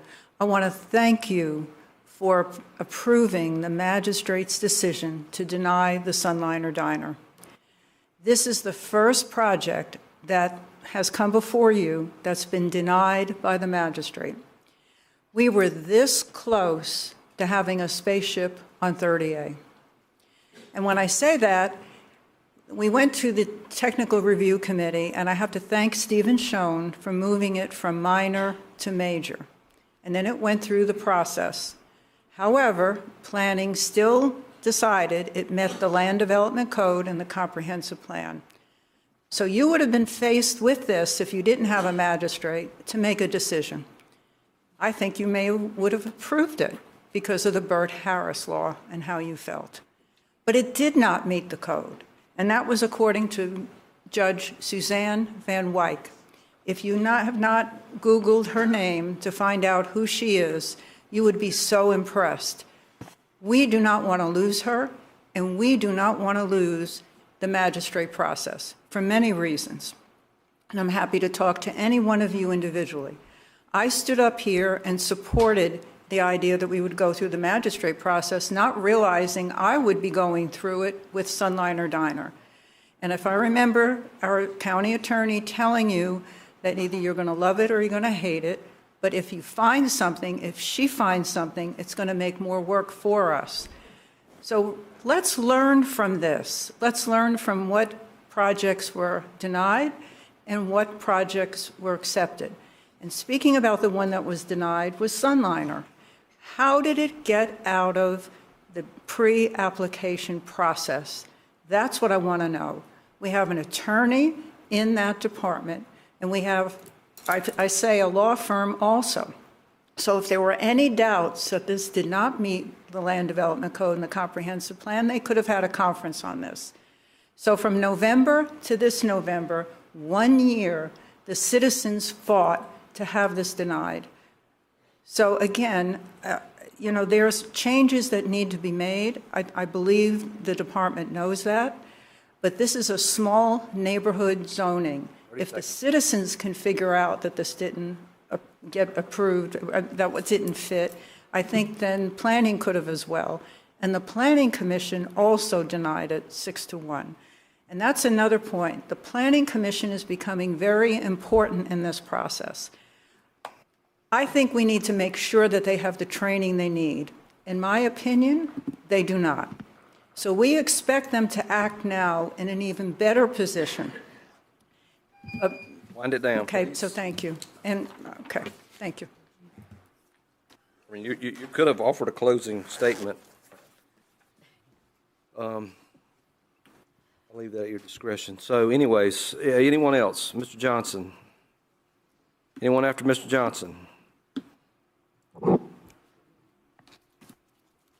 Speaking on behalf of the Walton County Zoning Board of Adjustment, it appears that in the last few years, since there's been an adoption of the magistrate, my interpretation of enforcing when an issue comes before the Zoning Board of Adjustment, there's two options. One option, you appeal it to the circuit court.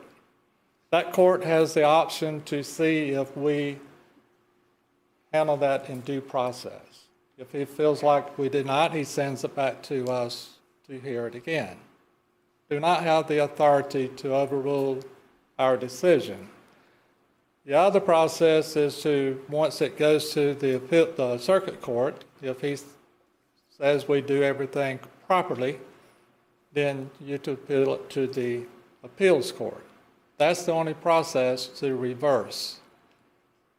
They have 30 days to do that after I sign or the chairman signs the final order. At 30 days, then there's always been, when Alan Ramey and other attorneys prior to Mr. Dykes, there was a legal case filed with the court.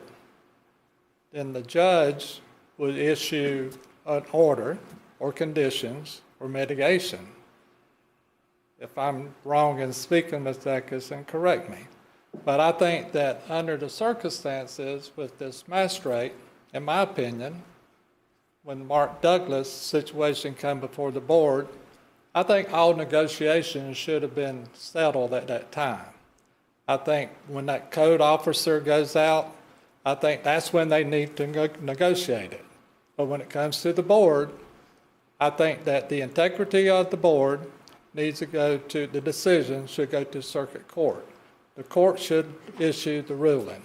It shouldn't go to the magistrate where you have fines, then they negotiate, then they negotiate the fines.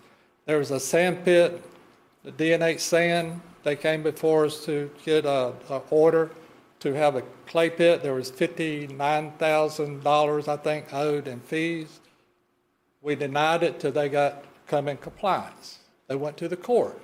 The court issued an order that they had to follow, and it's still for record. They have to follow that, but they had to pay the fine.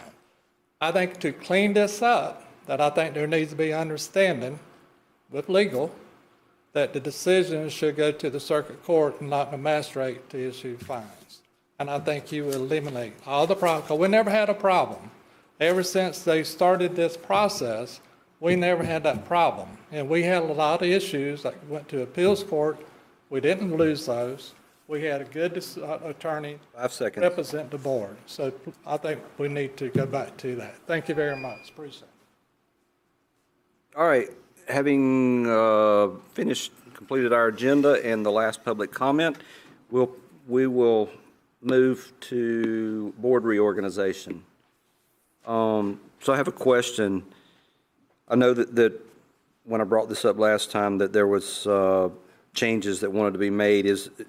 You want to tell me what boards you'd like to come off of? I'd like to come off of the. So let me ask this: is it okay if we say we'll use this as a template that everybody stays in place except for the ones that you want to come off of, and then we'll put that out there? Is that okay? Yeah, that's okay. Is that a consensus?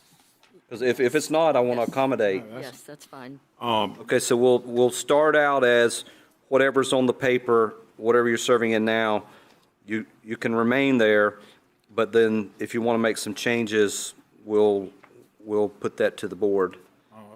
Chair? Yes. Commissioner Johns and I need to come off of the canvassing board because both of us are up for reelection. All right, It's automatic. I will serve on the canvassing board if it's okay with the board. Chair's supposed to. Okay. You have to. So we need One more. Oh, we need one more? Okay. Who wants to do that? Why you look at me, Tony? I'll do it. If nobody Commissioner You looked right at me.